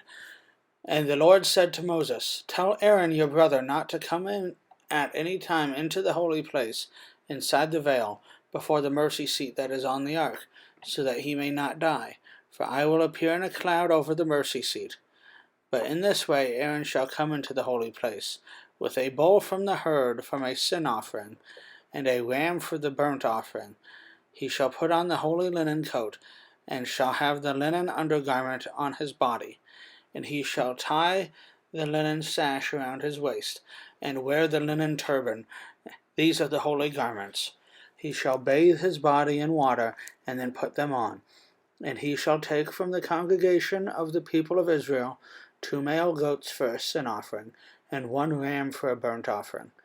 Aaron shall offer the bull as a sin offering for himself, and shall make atonement for himself and for his house. Then he shall take the 2 goats and set them before the Lord at the entrance of the tent of meeting. And Aaron shall cast lots over the 2 goats, 1 lot for the Lord, and the other lot for Azazel. And Aaron shall present the goat on which the lot fell for the Lord, and use it as a sin offering. But the goat on which the lot fell for Azazel shall be presented alive before the Lord, to make atonement over it, that it may be sent away into the wilderness to Azazel. Aaron shall present the bull as a sin offering for himself, and shall make atonement for himself and for his house. He shall kill the bull as a sin offering for himself, and he shall take a censer full of coals of fire from the altar before the Lord, and 2 handfuls of sweet incense, beaten small, and he shall bring it inside the veil, and put the incense on the fire before the Lord, that the cloud of incense may cover the mercy seat that is over the testimony, so that he does not die. And he shall take some of the blood of the bull and sprinkle it with his finger on the front of the mercy seat on the east side. And in front of the mercy seat he shall sprinkle some of the blood with his finger 7 times. Then he shall kill the goat of the sin offering that is for the people, and bring its blood inside the veil, and do with its blood as he did with the blood of the bull, sprinkling it over the mercy seat in front of the mercy seat. Thus he shall make atonement for the holy place because of the uncleanness of the people of Israel, and because of their transgressions, all their sins. And so he shall do for the tent of meeting, which dwells with them in the midst of their uncleanness. No one may be in the tent of meeting from the time he enters to make atonement in the holy place until he comes out and has made atonement for himself and for his house and for all the assembly of Israel. Then he shall go out to the altar that is before the Lord, and make atonement for it, and shall take some of the blood of the bull, and some of the blood of the goat, and put it on the horns of the altar all around. And he shall sprinkle some of the blood on it with his finger 7 times, and cleanse it and consecrate it from the uncleanness of the people of Israel. And when he has made an end of the atoning of the holy place, and the tent of meeting and the altar, he shall present the live goat. And Aaron shall lay both hands on the head of the live goat, and confess over it all the iniquities of the people of Israel, and all their transgressions, all their sins. And he shall put them on the head of the goat, and send it away to the wilderness, by the hand of a man who is in readiness. The goat shall bear all the iniquities on itself to a remote area, and he shall let the goat free in the wilderness. Then Aaron shall come into the tent of meeting, and shall take off the linen garments that he put on when he went into the holy place, and shall leave them there. And he shall bathe his body in water in a holy place, and put on his garments, and come out, and offer his burnt offering and the burnt offering of the people, and make atonement for himself and for the people. and the fat of the sin offering he shall burn on the altar. And he who lets the goat go to Azazel shall wash his clothes and bathe his body in water, and afterward he may come up into the camp. And the bull for the sin offering, and the goat for the sin offering, whose blood was brought in to make atonement in the holy place, shall be carried outside the camp. Their skin and their flesh and their dung shall be burned up with fire, and he who burns them shall wash his clothes and bathe his body in water, and afterward he may come up into the camp. And it shall be a statute to you forever, that in the 7th month, on the 10th day of the month, you shall afflict yourselves. You shall not do work either, the native or the stranger who sojourns among you. For on this day shall atonement be made for you, to cleanse you. You shall be clean before the Lord from all your sins. It is a Sabbath of solemn rest for you, and you shall afflict yourselves in a statute forever. And the priest who is anointed and consecrated as a priest in his father's place shall make atonement, wearing the holy linen garments. He shall make atonement for the holy sanctuary, and he shall make atonement for the tent of meeting and for the altar. And he shall make atonement for the priests and for all the people of the assembly. And there shall be a statute forever for you, that atonement may be made for the people of Israel once in the year because of all the sins. And Aaron did as the Lord commanded Moses.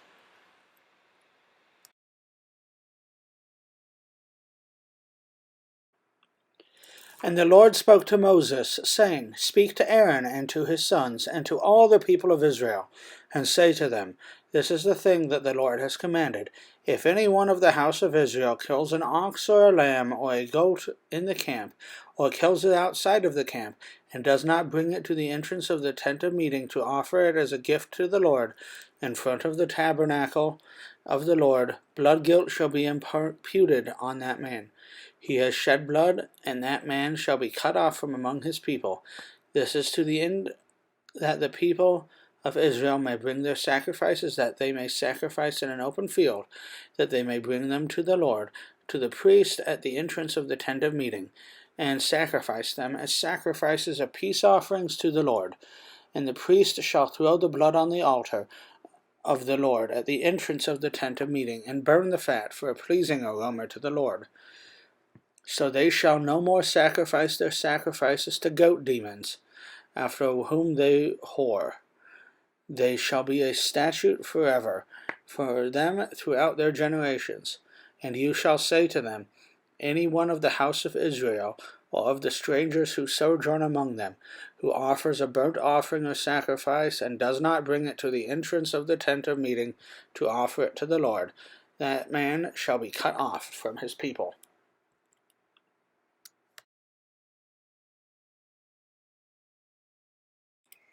If any one of the houses of Israel, or of the strangers who sojourn among them, eats any blood, I will set my face against that person who eats the blood, and will cut him off from among his people. For the life of the flesh is the flesh and blood, and I have given it for you on the altar to make atonement for your souls. For it is the blood that makes atonement by the life. Therefore I have said to the people of Israel, No person among you shall eat blood, neither shall any stranger who sojourns among you eat blood. Any one also of the people of Israel, or of the strangers who sojourns among them, who takes in hunting any beast or bird that may be eaten, shall pour out its blood, and cover it with earth. For the life of every creature is its blood is its life. Therefore I have said to the people of Israel, You shall not eat the blood of any creature, for the life of every creature is its blood. Whoever eats it shall be cut off. And every person who eats what dies of itself, or what is torn by beasts, whether he is a native or a sojourner, shall wash off his clothes, and bathe himself in water, and be unclean until the evening. Then he shall be clean. But if it does not wash off or bathe his flesh, he shall bear his iniquity.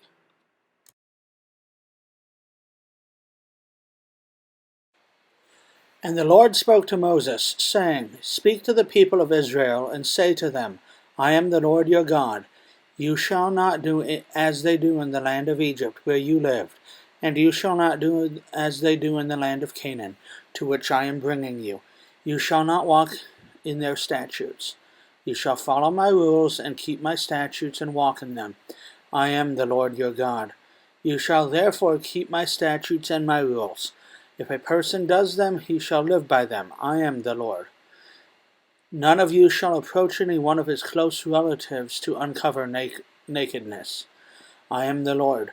You shall not uncover the nakedness of your father, which is the nakedness of your mother. She is your mother, you shall not uncover her nakedness.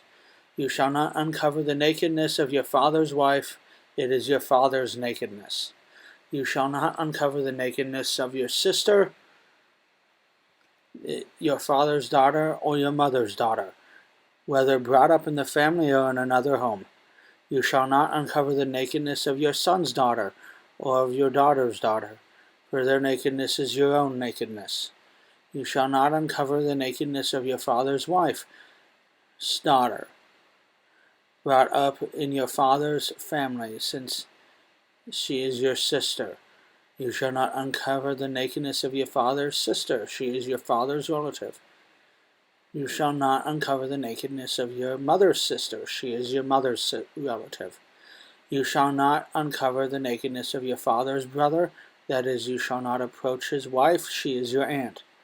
You shall not uncover the nakedness of your daughter-in-law, she is your son's wife, you shall not uncover her nakedness. You shall not uncover the nakedness of your brother's wife, it is your brother's nakedness. You shall not uncover the nakedness of a woman and of her daughter. You shall not take her son's daughter or her daughter's daughter to uncover her nakedness. They are relatives, it is depravity. You shall not take a woman as a rival wife to her sister, uncovering her nakedness while her sister is still alive. You shall not approach a woman to uncover her nakedness while she is in her menstrual uncleanness. And you shall not lie sexually with your neighbor's wife, and so make yourself unclean with her. You shall not give up any of your children and offer them to Molech, and so profane the name of the Lord your God. I am the Lord. You shall not lie with a male as with a woman. It is an abomination. And you shall not lie with any animal, and so make yourself unclean with it. Neither shall any woman give herself to an animal to lie with it. It is perversion.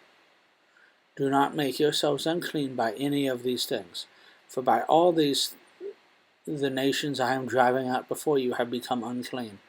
And the land became unclean, so that I punished its iniquity, and the land vomited out its inhabitants. But you shall keep my statutes and my rules, and do none of these abominations, either the native or the stranger who sojourns among you. For the people of the land who were before you did all of these abominations, so that the land became unclean. Lest the land vomit you out when you make it unclean, as it vomited out the nation that was before you. For everyone who does any of these abominations, the persons who do them shall be cut off from among the people. So keep my charge never to practice any of these abominable customs that are practiced before you, and never make yourselves unclean by them. I am the Lord your God.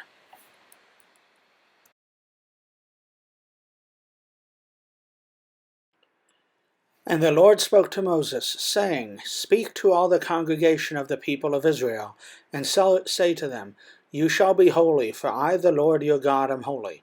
Every one of you shall revere his mother and his father.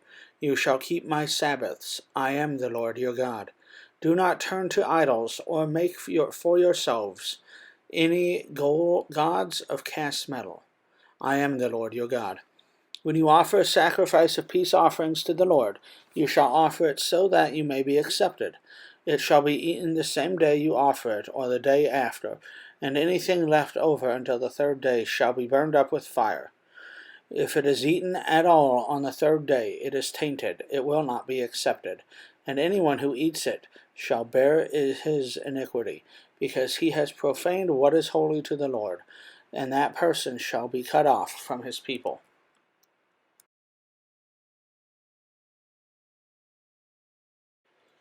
When you reap the harvest of your land, you shall not reap your field right up to its edge, neither shall you gather the gleanings after your harvest. And you shall not strip your vineyard bare, neither shall you gather the fallen grapes of your vineyard. You shall leave them for the poor and for the sojourner. I am the Lord your God. You shall not steal, you shall not deal falsely, you shall not lie to one another. You shall not swear by my name falsely, and so profane the name of your Lord, your God. I am the Lord. You shall not oppress your neighbor or rob him. The wages of a hired worker shall not remain with you all night until the morning. You shall not curse the deaf or put a stumbling block before the blind, but you shall fear your God. I am the Lord. You shall do no injustice in court. You shall not be partial to the poor or defer to the great, but in righteousness shall you judge your neighbor. You shall not go around as a slanderer among your people. You shall not stand up against the life of your neighbor. I am the Lord. You shall not hate your brother in your heart, but you shall reason frankly with your neighbor, lest you incur sin because of him. You shall not take vengeance or bear a grudge against the sons of your own people, but you shall love your neighbor as yourself. I am the Lord.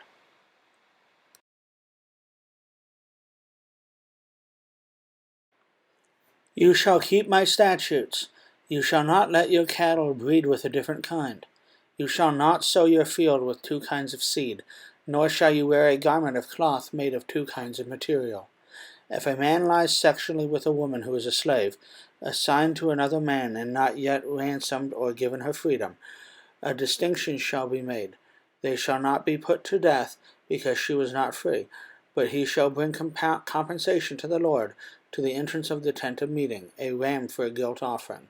And the priest shall make atonement for him with the ram of the guilt offering before the Lord for his sin that he has committed, and he shall be forgiven for that sin that he has committed. When you come into the land and plant any kind of tree for food, then you shall regard its fruit as forbidden. 3 years it shall be forbidden to you. It must not be eaten. And in the 4th year all its fruit shall be holy, an offering of praise to the Lord. But in the 5th year you may eat of its fruit, to increase its yield for you. I am the Lord your God. You shall not eat any flesh with blood in it. You shall not interpret omens or tell fortunes. You shall not round off the hair on your temples, or mar the edges of your beard. You shall not make any cuts on your body for the dead, or tattoo yourself. I am the Lord. Do not profane your daughter by making her a prostitute, lest the land fall into prostitution and the land become full of depravity. You shall keep my Sabbaths and reverence my sanctuary. I am the Lord. Do not turn to mediums or necromancers. Do not seek them out, and so make yourselves unclean by them. I am the Lord your God. You shall stand up before the gray-head and honor the face of an old man, and you shall fear the Lord your God. I am the Lord.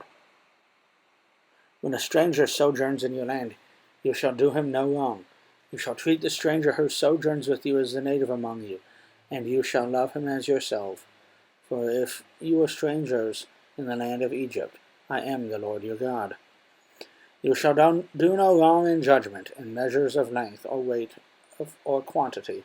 You shall have just balances, just weights, a just ephah, and a just hin. I am the Lord your God, who brought you out of the land of Egypt, and you shall observe all my statutes and all my rules, and do them. I am the Lord.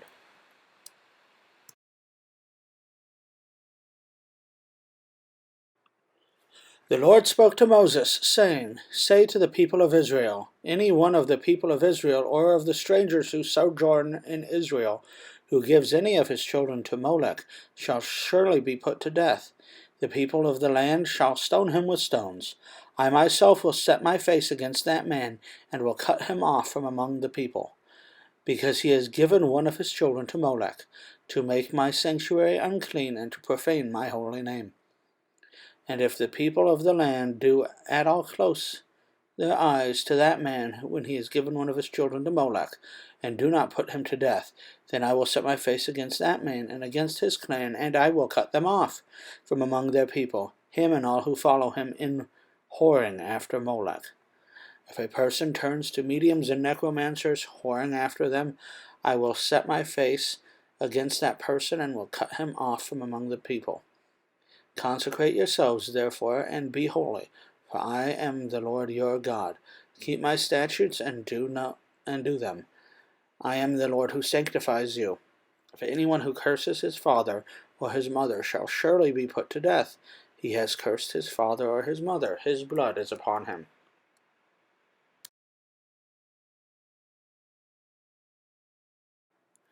If a man commits adultery with the wife of his neighbor, both the adulterer and the adulteress shall surely be put to death.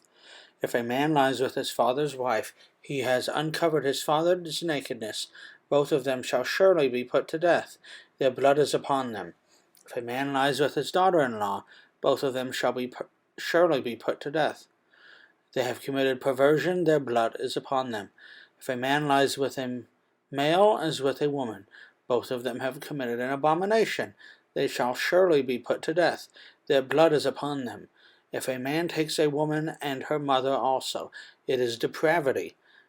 And he and they shall be burned with fire, for there may be no depravity among you. If a man lies with an animal, he shall surely be put to death, and you shall kill the animal. If a woman approaches an animal and lies with it, you shall kill the woman and the animal. They shall surely be put to death. Their blood is upon them. If a man takes a sister, a daughter of his father, or a daughter of his mother, and sees her nakedness, and she sees his nakedness, it is a disgrace, and they shall be cut off in the sight of the children of their people. He has uncovered his sister's nakedness, and he shall bear his iniquity. If a man lies with a woman during her menstrual period, and uncovers her nakedness, he has made naked her fountain, and she has uncovered the fountain of her blood. Both of them shall be cut off from among the people. You shall not uncover the nakedness of your mother's sister, or of your father's sister, for that is to make naked one's relative. They shall bear the iniquity. If a man lies with his uncle's wife, he has uncovered his uncle's nakedness. They shall bear their sin, they shall die childless. If a man takes his brother's wife, it is impurity. He has uncovered his brother's nakedness. They shall be childless.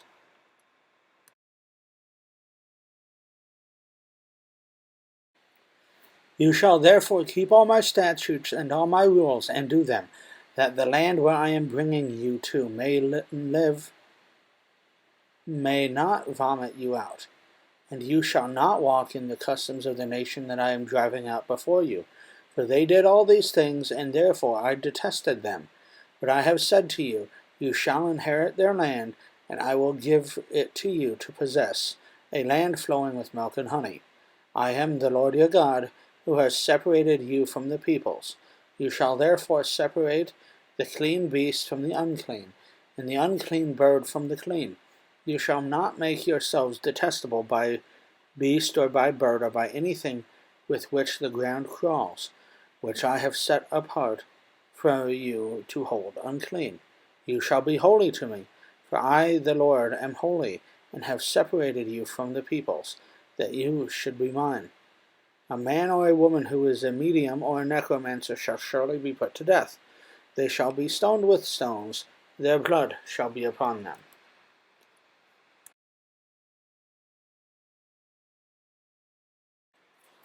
And the Lord said to Moses, Speak to the priests, the sons of Aaron, and say to them, No one shall make himself unclean for the dead among his people, except for his closest relatives, his mother, his father, his son, his daughter, his brother, or his virgin sister, who is near to him because she has had no husband. For her he may make himself unclean. He shall not make himself unclean as a husband among his people, and so profane himself. They shall not make bald patches on their head, nor shave off the edges of their beard, nor make any cuts on their body. They shall be holy to their God, not profane the name of their God. For they offer the Lord food offerings, the bread of their God. Therefore they shall be holy. They shall not marry a prostitute or a woman who has been defiled.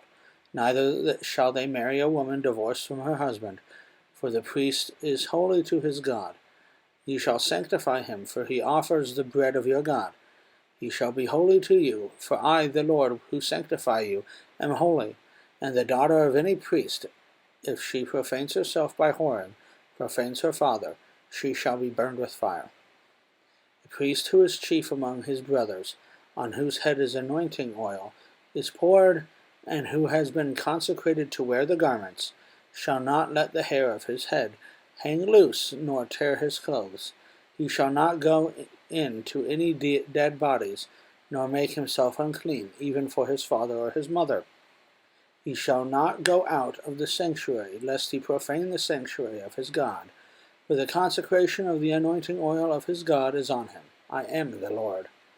And he shall take a wife in her virginity, a widow or a divorced woman, or a woman who has been defiled, or a prostitute. These he shall not marry, but he shall take as a wife a virgin of his own people, that he may not profane his offspring among the people. For I am the Lord who sanctifies him. And the Lord spoke to Moses, saying, Speak to Aaron, saying, None of your offspring throughout their generation who has a blemish may approach to offer the bread of his God.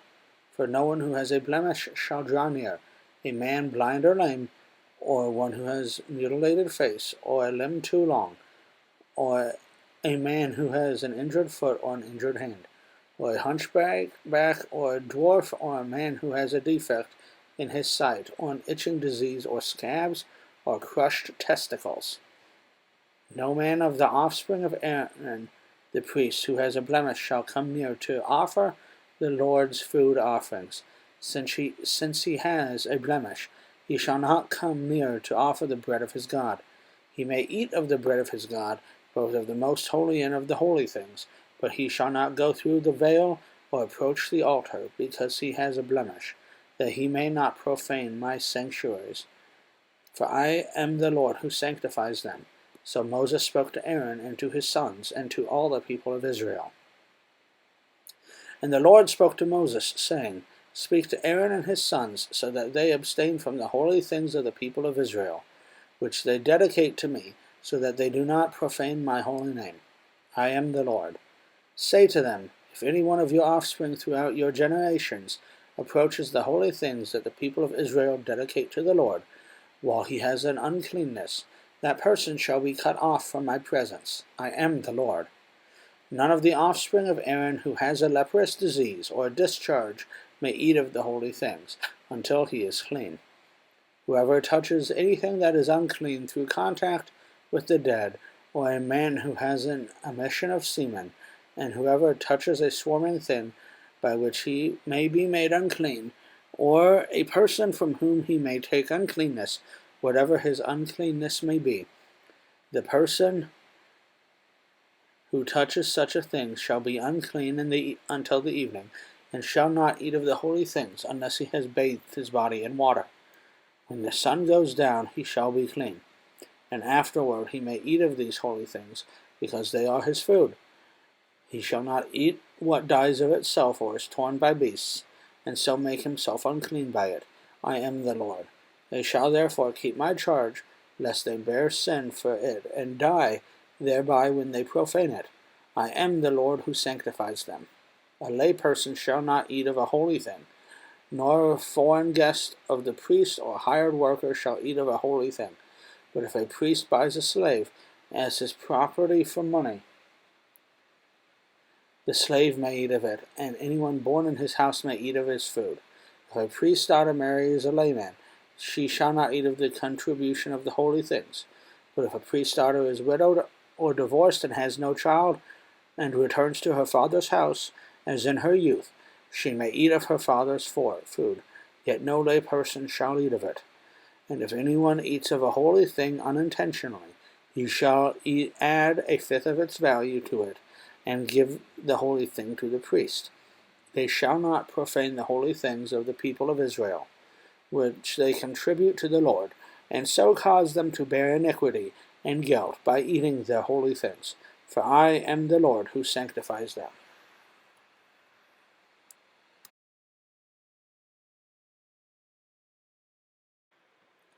And the Lord spoke to Moses, saying, Speak to Aaron and to his sons, and all the people of Israel, and say to them, When any one of the house of Israel, or the sojourners in Israel, presents a burnt offering as his offering, for any of their vows or free will offerings that they offer to the Lord, if it is to be accepted for you, it shall be a male without blemish, of the bulls or the sheep or the goats. You shall not offer anything that has a blemish, for it will not be acceptable for you. And when anyone offers a sacrifice of peace offerings to the Lord, to fulfill a vow, or as a freewill offering from the herd or from the flock, to be accepted, it must be perfect. There shall be no blemish in it. Animals, blind or disabled or mutilated or having a discharge or an itch or scabs, you shall not offer to the Lord, or give them to the Lord as food offering on the altar. You may present a bull or a lamb that has a part too long or too short for a freewill offering, but for a vow offering it cannot be accepted. Any animal that has its testicle bruised or crushed or torn or cut you shall not offer to the Lord. You shall not do it within your land. Neither shall you offer as bread of your God any such animals gotten from a foreigner. Since there is a blemish in them because of their mutilation, they will not be accepted for you. And the Lord spoke to Moses, saying, When an ox or a sheep or a goat is born, it shall remain 7 days with its mother, and from the 8th day on it shall be acceptable as a food offering to the Lord. But you shall not kill an ox or a sheep and her young in 1 day. And when you sacrifice a sacrifice of thanksgiving to the Lord, you shall sacrifice it so that you may be accepted. It shall be eaten on the same day. You shall leave none of it until the morning. I am the Lord. So shall you keep my commandments and do them. I am the Lord. And you shall not profane my holy name, that I may be sanctified among the people of Israel. I am the Lord who sanctifies you, who brought you out of the land of Egypt, to be your God. I am the Lord.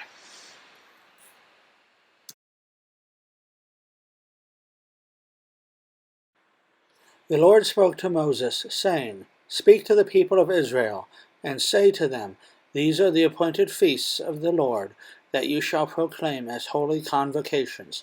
They are my appointed feasts.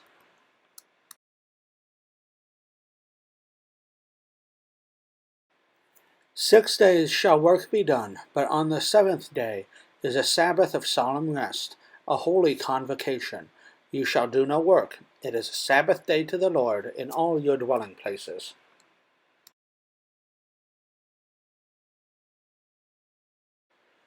These are the appointed feasts of the Lord, the holy convocations, which you shall proclaim at the time appointed for them.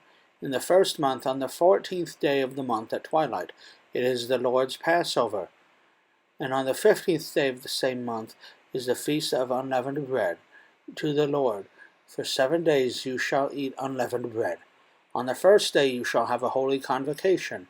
You shall not do any ordinary work, but you shall present a food offering to the Lord for 7 days. On the 7th day is a holy convocation. You shall not do any ordinary work.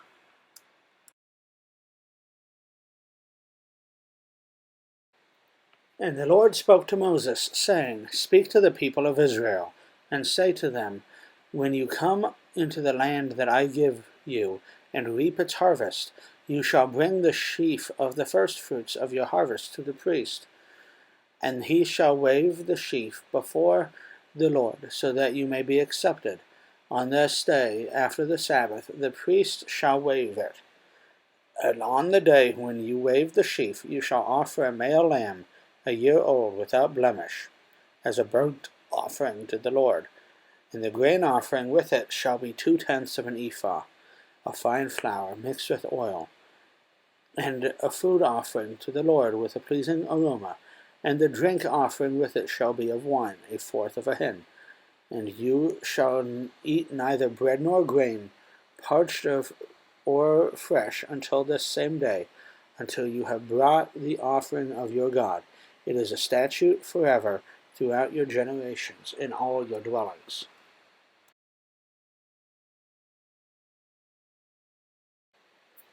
You shall count 7 full weeks from the day after the Sabbath, from that day that you brought the sheaf of the wave offering. You shall count 50 days to the day after the 7th Sabbath. There you shall present a grain offering of new grain to the Lord. You shall bring from your dwelling places 2 loaves of bread to be waved, made of 2/10 of an ephah. They shall be of fine flour, and they shall be baked with leaven, as firstfruits to the Lord. And you shall present with the bread 7 lambs a year old without blemish, and 1 bull from the herd, and 2 rams. They shall be a burnt offering to the Lord, with their grain offering and their drink offering, a food offering with a pleasing aroma to the Lord. And you shall offer 1 male goat for a sin offering, and 2 male lambs a year old, as a sacrifice of peace offerings. And the priest shall wave them with the bread of the firstfruits as a wave offering before the Lord, with the 2 lambs. They shall be holy to the Lord for the priest. And you shall make a proclamation on the same day. You shall hold a holy convocation. You shall not do any ordinary work. It is a statute forever in all your dwelling places throughout your generations. And when you reap the harvest of your land, you shall not reap your field right up to its edge, nor shall you gather the gleanings after your harvest. You shall leave them for the poor and the sojourner. I am the Lord your God.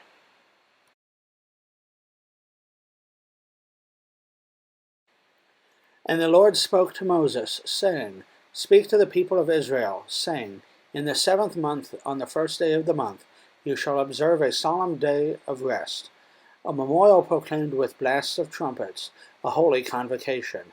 You shall not do any ordinary work, and you shall present a food offering to the Lord.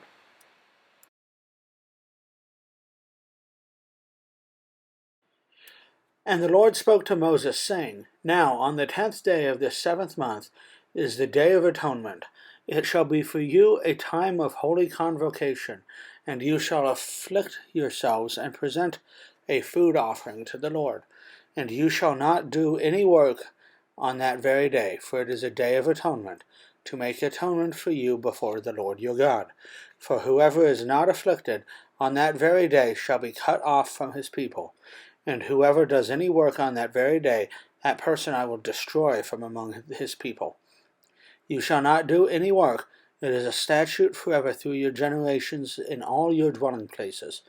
It shall be to you a Sabbath of solemn rest, and you shall afflict yourselves.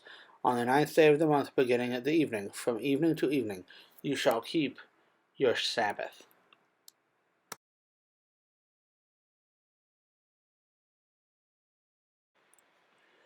And the Lord spoke to Moses, saying, Speak to the people of Israel, saying, On that 15th day of this 7th month, and for 7 days is the feast of booths to the Lord.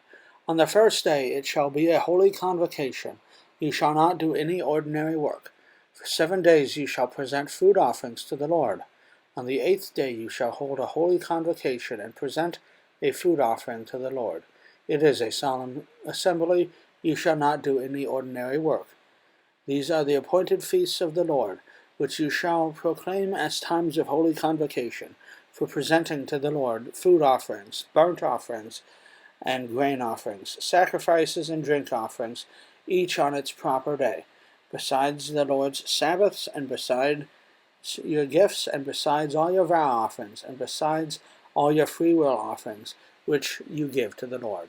On the 15th day of the 7th month, when you have gathered in the produce of the land, you shall celebrate the feast of the Lord 7 days. On the 1st day shall be a solemn rest, and on the 8th day a solemn rest.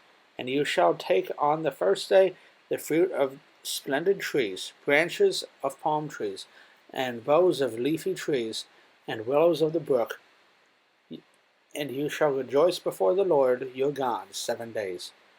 You shall celebrate it as a feast to the Lord for 7 days in the year. It is a statute forever throughout your generations. You shall celebrate it in the 7th month. You shall dwell in booths for 7 days. All native Israelites shall dwell in booths, that your generations may know that I have made the people of Israel dwell in booths when I brought them out of the land of Egypt. I am the Lord your God.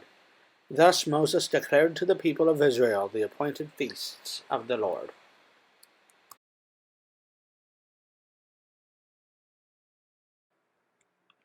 The Lord spoke to Moses, saying, Command the people of Israel to bring you pure oil from beaten olives for the lamp, that a light may be kept burning regularly, outside the veil of the testimony, in the tent of meeting. Aaron shall arrange it from evening to morning before the Lord regularly. It shall be a statute forever throughout your generations. He shall arrange the lamps on the lampstand of pure gold before the Lord regularly.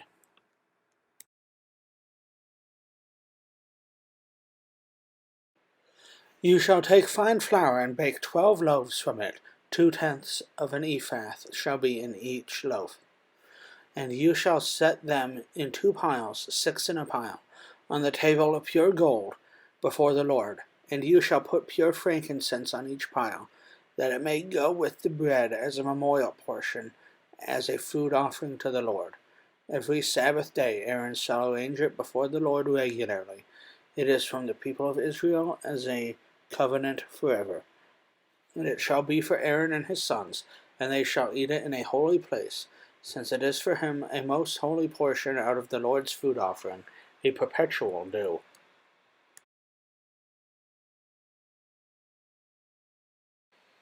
Now an Israelite woman's son, whose father was an Egyptian, went out among the people of Israel. And the Israelite woman's son and a man of Israel fought in the camp. And the Israelite woman's son blasphemed the name, and cursed. And they brought him to Moses. His mother's name was Shelomith, the daughter of Dibri, of the tribe of Dan. And they put him in custody, till the will of the Lord should be clear to them. Then the Lord spoke to Moses, saying, Bring out of the camp the one who cursed, and let all who heard him lay their hands on his head, and let all the congregation stone him. And speak to the people of Israel, saying, Whoever curses his God shall bear his sin.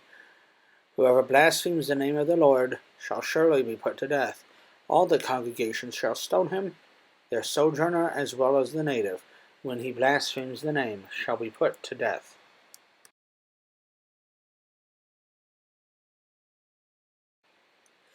Whoever takes a human life shall surely be put to death.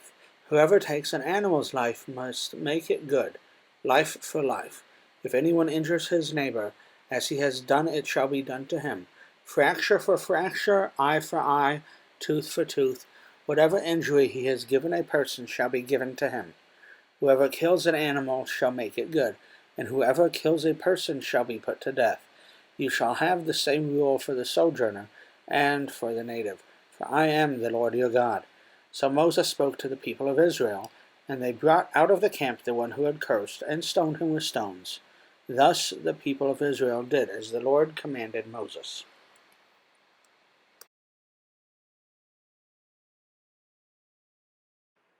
Then the Lord spoke to Moses on Mount Sinai, saying, Speak to the people of Israel, and say to them, When you come into the land that I give you, the land shall keep a Sabbath to the Lord. For 6 years you shall sow your field, and for 6 years you shall prune your vineyard, and gather its fruits. But in the 7th year there shall be a Sabbath of solemn rest for the land, a Sabbath to the Lord. You shall not sow your field, nor prune your vineyard. You shall not reap what grows of itself in your harvest, or gather the grapes of the land of your undressed vine. It shall be a year of solemn rest for the land. The Sabbath of the land shall provide food for yourself and for your male and female slaves, and for your hired worker and the sojourner who lives with you, and for your cattle and for the wild animals that are in your land. All its yield shall be for food.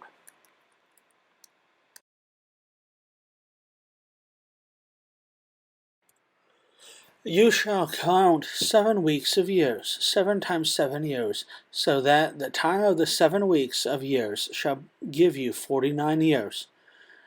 Then you shall sound the loud trumpet on the 10th day of the 7th month. On the day of atonement you shall sound the trumpet throughout all your land. And you shall consecrate the 50th year, and proclaim liberty throughout the land to all its inhabitants. It shall be a jubilee for you, when each of you shall return to his property, and each of you shall return to his clan. That 50th year shall be a jubilee for you. In it you shall neither sow nor reap what grows of itself, nor gather the grapes from the undressed vines. For it is a jubilee. It shall be holy to you. You may eat the produce of the field. In the year of Jubilee, each of you shall return to his property. And if you make a sale to your neighbor, or buy from your neighbor, you shall not wrong one another. You shall pay your neighbor according to the number of years after the Jubilee, and he shall sell you according to the number of years for crops. If the years are many, you shall increase the price.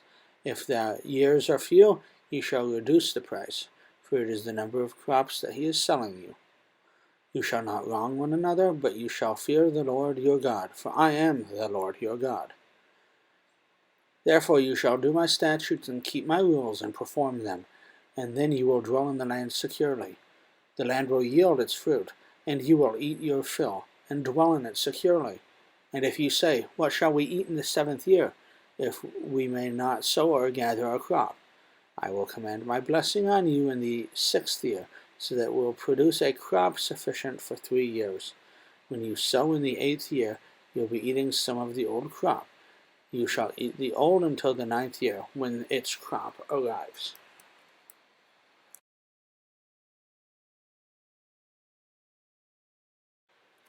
The land shall not be sold in perpetuity, for the land is mine. For you are strangers and sojourners with me, and in all the country you possess you shall allow a redemption of the land. If your brother becomes poor and sells part of his property, then his nearest redeemer shall come and redeem what his brother has sold. If a man has no one to redeem it, then himself becomes prosperous and finds sufficient means to redeem it. Let him calculate the year since he sold it, and pay back the balance to the man to whom he sold it, and then return to his property. But if he does not have sufficient means to recover it, then what he sold shall remain in the hands of the buyer until the year of Jubilee. In the Jubilee it shall be released, and he shall return to his property. If a man sells a dwelling house in a walled city, he may redeem it within a year of its sale. For a full year he shall have the right of redemption. If it is not redeemed within a full year, then the house in the walled city shall belong in perpetuity to the buyer throughout his generations. It shall not be released in the Jubilee. For the houses of the villages that have no wall around them shall be classified with the fields of the land. They may be redeemed, and they shall be released to the Jubilee. As for the cities of the Levites may redeem at any time the houses in the cities they possess. And if one of the Levites exercises his right of redemption, then the house that was sold in the city they possess shall be released in the Jubilee. For the houses of the cities of the Levites are their possession among the people of Israel. But the fields of pasture land belonging to their cities may not be sold, for that is their possession forever.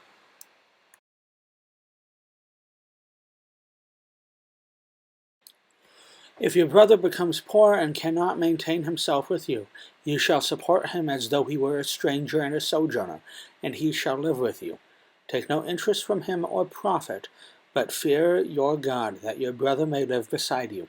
You shall not lend him money at interest, nor give him your food for profit.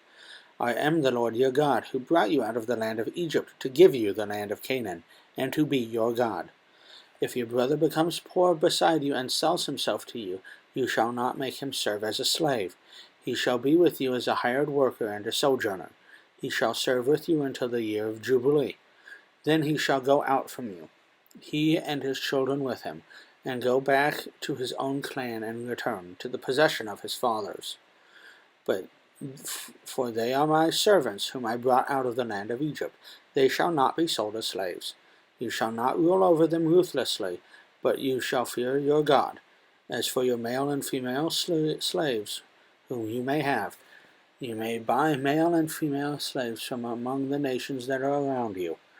You may also buy from among the strangers who sojourn with you, and their clans that are with you, who have been born in your land, that they may be your property.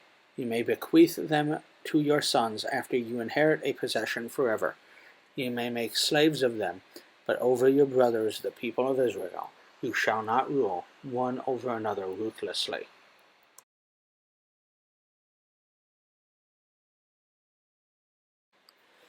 If a stranger or sojourner with you becomes rich, and your brother beside him becomes poor and sells himself to the stranger or sojourner with you, or to a member of the stranger's clan, then after he is sold he may be redeemed.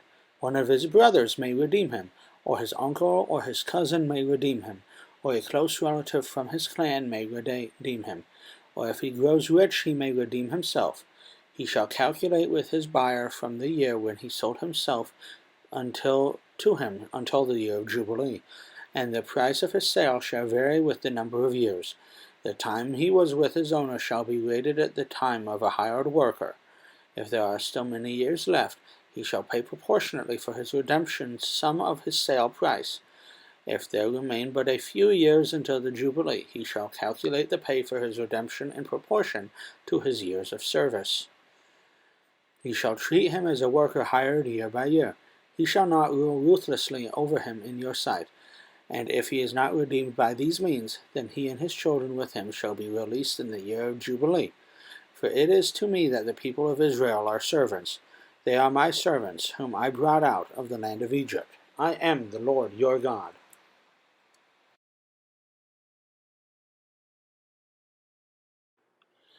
You shall not make idols for yourselves, or erect an image or pillar, and you shall not set up a figured stone in your land, to bow down to it, for I am the Lord your God. You shall keep my Sabbaths and reverence my sanctuary. I am the Lord. If you walk in my statutes and observe my commandments and do them, then I will give you your rains in their season, and the land shall yield its increase, and the trees of the field shall yield their fruit. Your threshing shall last to the time of the grape harvest, and the grape harvest shall last to the time for sowing, and you shall eat your bread to the full, and dwell in your land securely. I will give peace to the land, and you shall lie down, and none shall make you afraid. And I will remove harmful beasts from the land, and the sword shall not go through your land. You shall chase your enemies, they shall fall before you by the sword. 5 of you shall chase 100, and 100 of you shall chase 10,000. And your enemies shall fall before you by the sword. I will turn you and make you fruitful and multiply you, and will confirm my covenant with you. You shall eat old store long kept, and you shall clear out the old to make way for the new. I will make my dwelling among you, and my soul shall not abhor you. And I will walk among you, and will be your God, and you shall be my people. I am the Lord your God, who brought you out of the land of Egypt, that you should not be their slaves.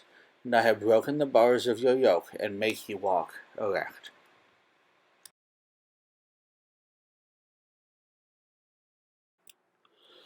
But if you will not listen to me, and will not do all these commandments, if you spurn my statutes, and if your soul abhors my rules, so that you will not do all my commandments, but break my covenant, then I will do this to you. I will visit you with panic, with wasting disease, and fever that consume the eyes and make the heart ache. And you shall sow your seed in vain, for your enemies shall eat it. I will set my face against you, and you shall be struck down before your enemies. And if in spite of this you will not listen to me, then I will discipline you again, sevenfold for your sins, and I will break the pride of your power, and I will make your heavens like iron and your earth like bronze, and your strength shall be spent in vain. For your land shall not yield its increase, and the trees of the land shall not yield their fruit. Then, if you walk contrary to me and will not listen to me, I will continue striking you sevenfold for your sins. And I will loose the wild beasts against you, which shall bereave you of your children, and destroy your livestock, and make you few in number, so that your roads shall be deserted. And if in this discipline you are not turned to me, but walk contrary to me, then I will also walk contrary to you, and I myself will strike you sevenfold for your sins. And I will bring a sword upon you that shall execute vengeance for the covenant. And if you gather within your cities, I will send pestilence among you, and you shall be delivered into the hand of the enemy. When I break your supply of bread, 10 women shall bake your bread in a single oven, and shall dole out your bread again by weight, and you shall eat and not be satisfied. But if in spite of this you will not listen to me, but walk contrary to me, then I will walk contrary to you in fury, and I myself will discipline you sevenfold for your sins. You shall eat the flesh of your sons, and you shall eat the flesh of your daughters. And I will destroy your high places, and cut down your incense altars, and cast your dead bodies upon the dead bodies of your idols. And my soul will abhor you. And I will lay your cities waste, and will make your sanctuaries desolate. And I will not smell your pleasing aromas. And I will devastate the land, so that your enemies who settle in it shall be appalled at it. And I will scatter you among the nations, and I will unsheathe the sword after you. And your land shall be a desolation, and your cities shall be a waste. Then the land shall enjoy its Sabbaths as long as it lies desolate, while you are in your enemy's land. Then the land shall rest and enjoy its Sabbaths. As long as it lies desolate, it shall have rest, and the rest that it did not have on your Sabbaths when you were dwelling in it. And as for those of you who are left, I will send faintness into their hearts, into the land of the enemies. The sound of a driven leaf shall put them to flight. And they shall flee as one flees from the sword, and they shall fall where none pursues. They shall stumble over one another, as if to escape a sword, though none pursues, and you shall have no power to stand before your enemies. And you shall perish among the nations, and the land of your enemies shall eat you up. And those of you who are left shall rot away in your enemies' lands, because of their iniquity, and also because of the iniquities of their fathers, they shall rot away like them. But if they confess their iniquity and the iniquity of their fathers in their treachery that they committed against me, and also in walking contrary to me, so that I walked contrary to them and brought them into the land of the enemies. If then their uncircumcised heart is humbled, and they make amends for their iniquity, then I will remember my covenant with Jacob, and I will remember my covenant with Isaac, and my covenant with Abraham, and I will remember their land. But the land shall be abandoned by them, and enjoy its Sabbaths while it lies desolate without them. And they shall make amends for their iniquity, because they spurned my rules, and their souls abhorred my statutes. Yet for all that, when they are in the land of their enemies, I will not spurn them, neither will I abhor them, so as to destroy them utterly and break my covenant with them, for I am the Lord their God. But I will for their sake remember the covenant with their forefathers, whom I brought out of the land of Egypt, in the sight of the nations, that I might be their God. I am the Lord. These are the statutes and rules and laws that the Lord made between himself and the people of Israel through Moses on Mount Sinai.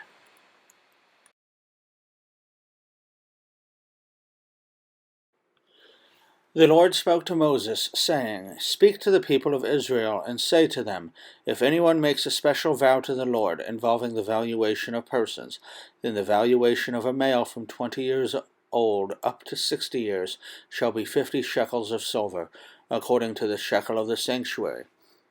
If a person is a female, the valuation shall be 30 shekels. If the person is from 5 years old up to 20 years old, the valuation shall be for a male 20 shekels, and for a female 10 shekels. If the person is from a month old up to 5 years old, the valuation shall be for a male 5 shekels of silver, and for a female the valuation shall be 3 shekels of silver. And if the person is 60 years or older, the valuation for a male shall be 15 shekels, and for the female 10 shekels.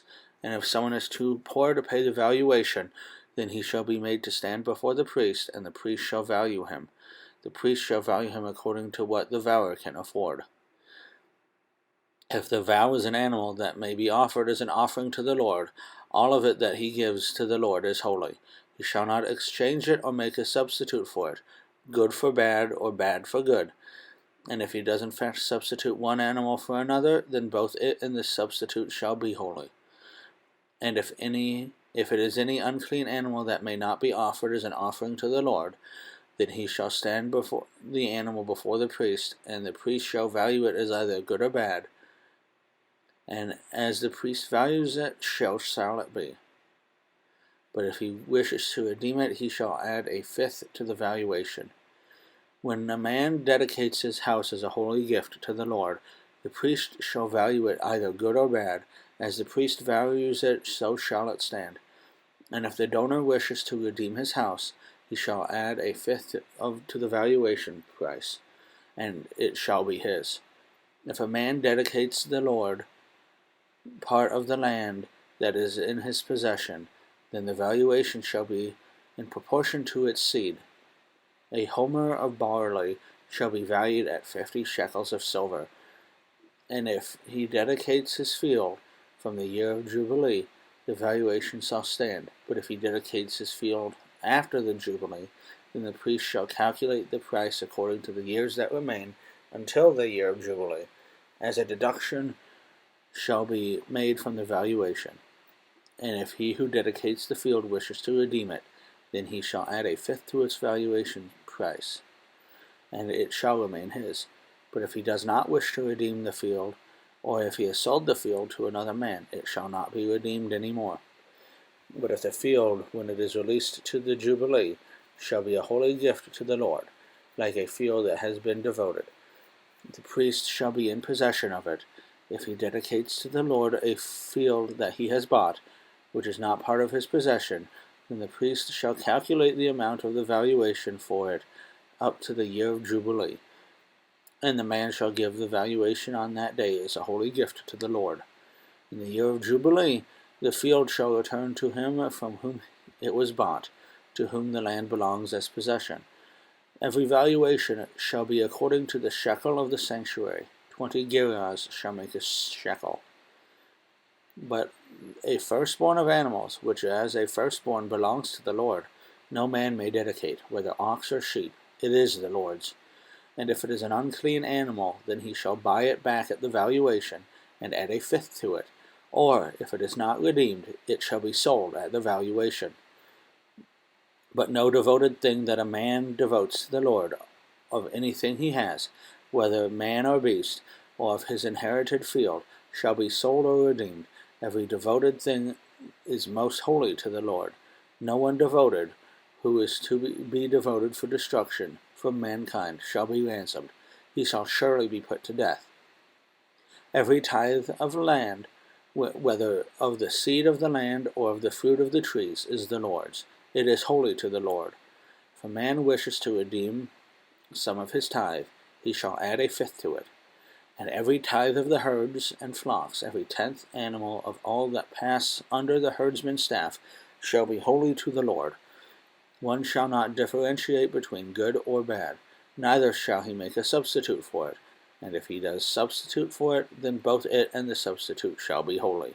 It shall not be redeemed. These are the commandments that the Lord commanded Moses for the people of Israel on Mount Sinai.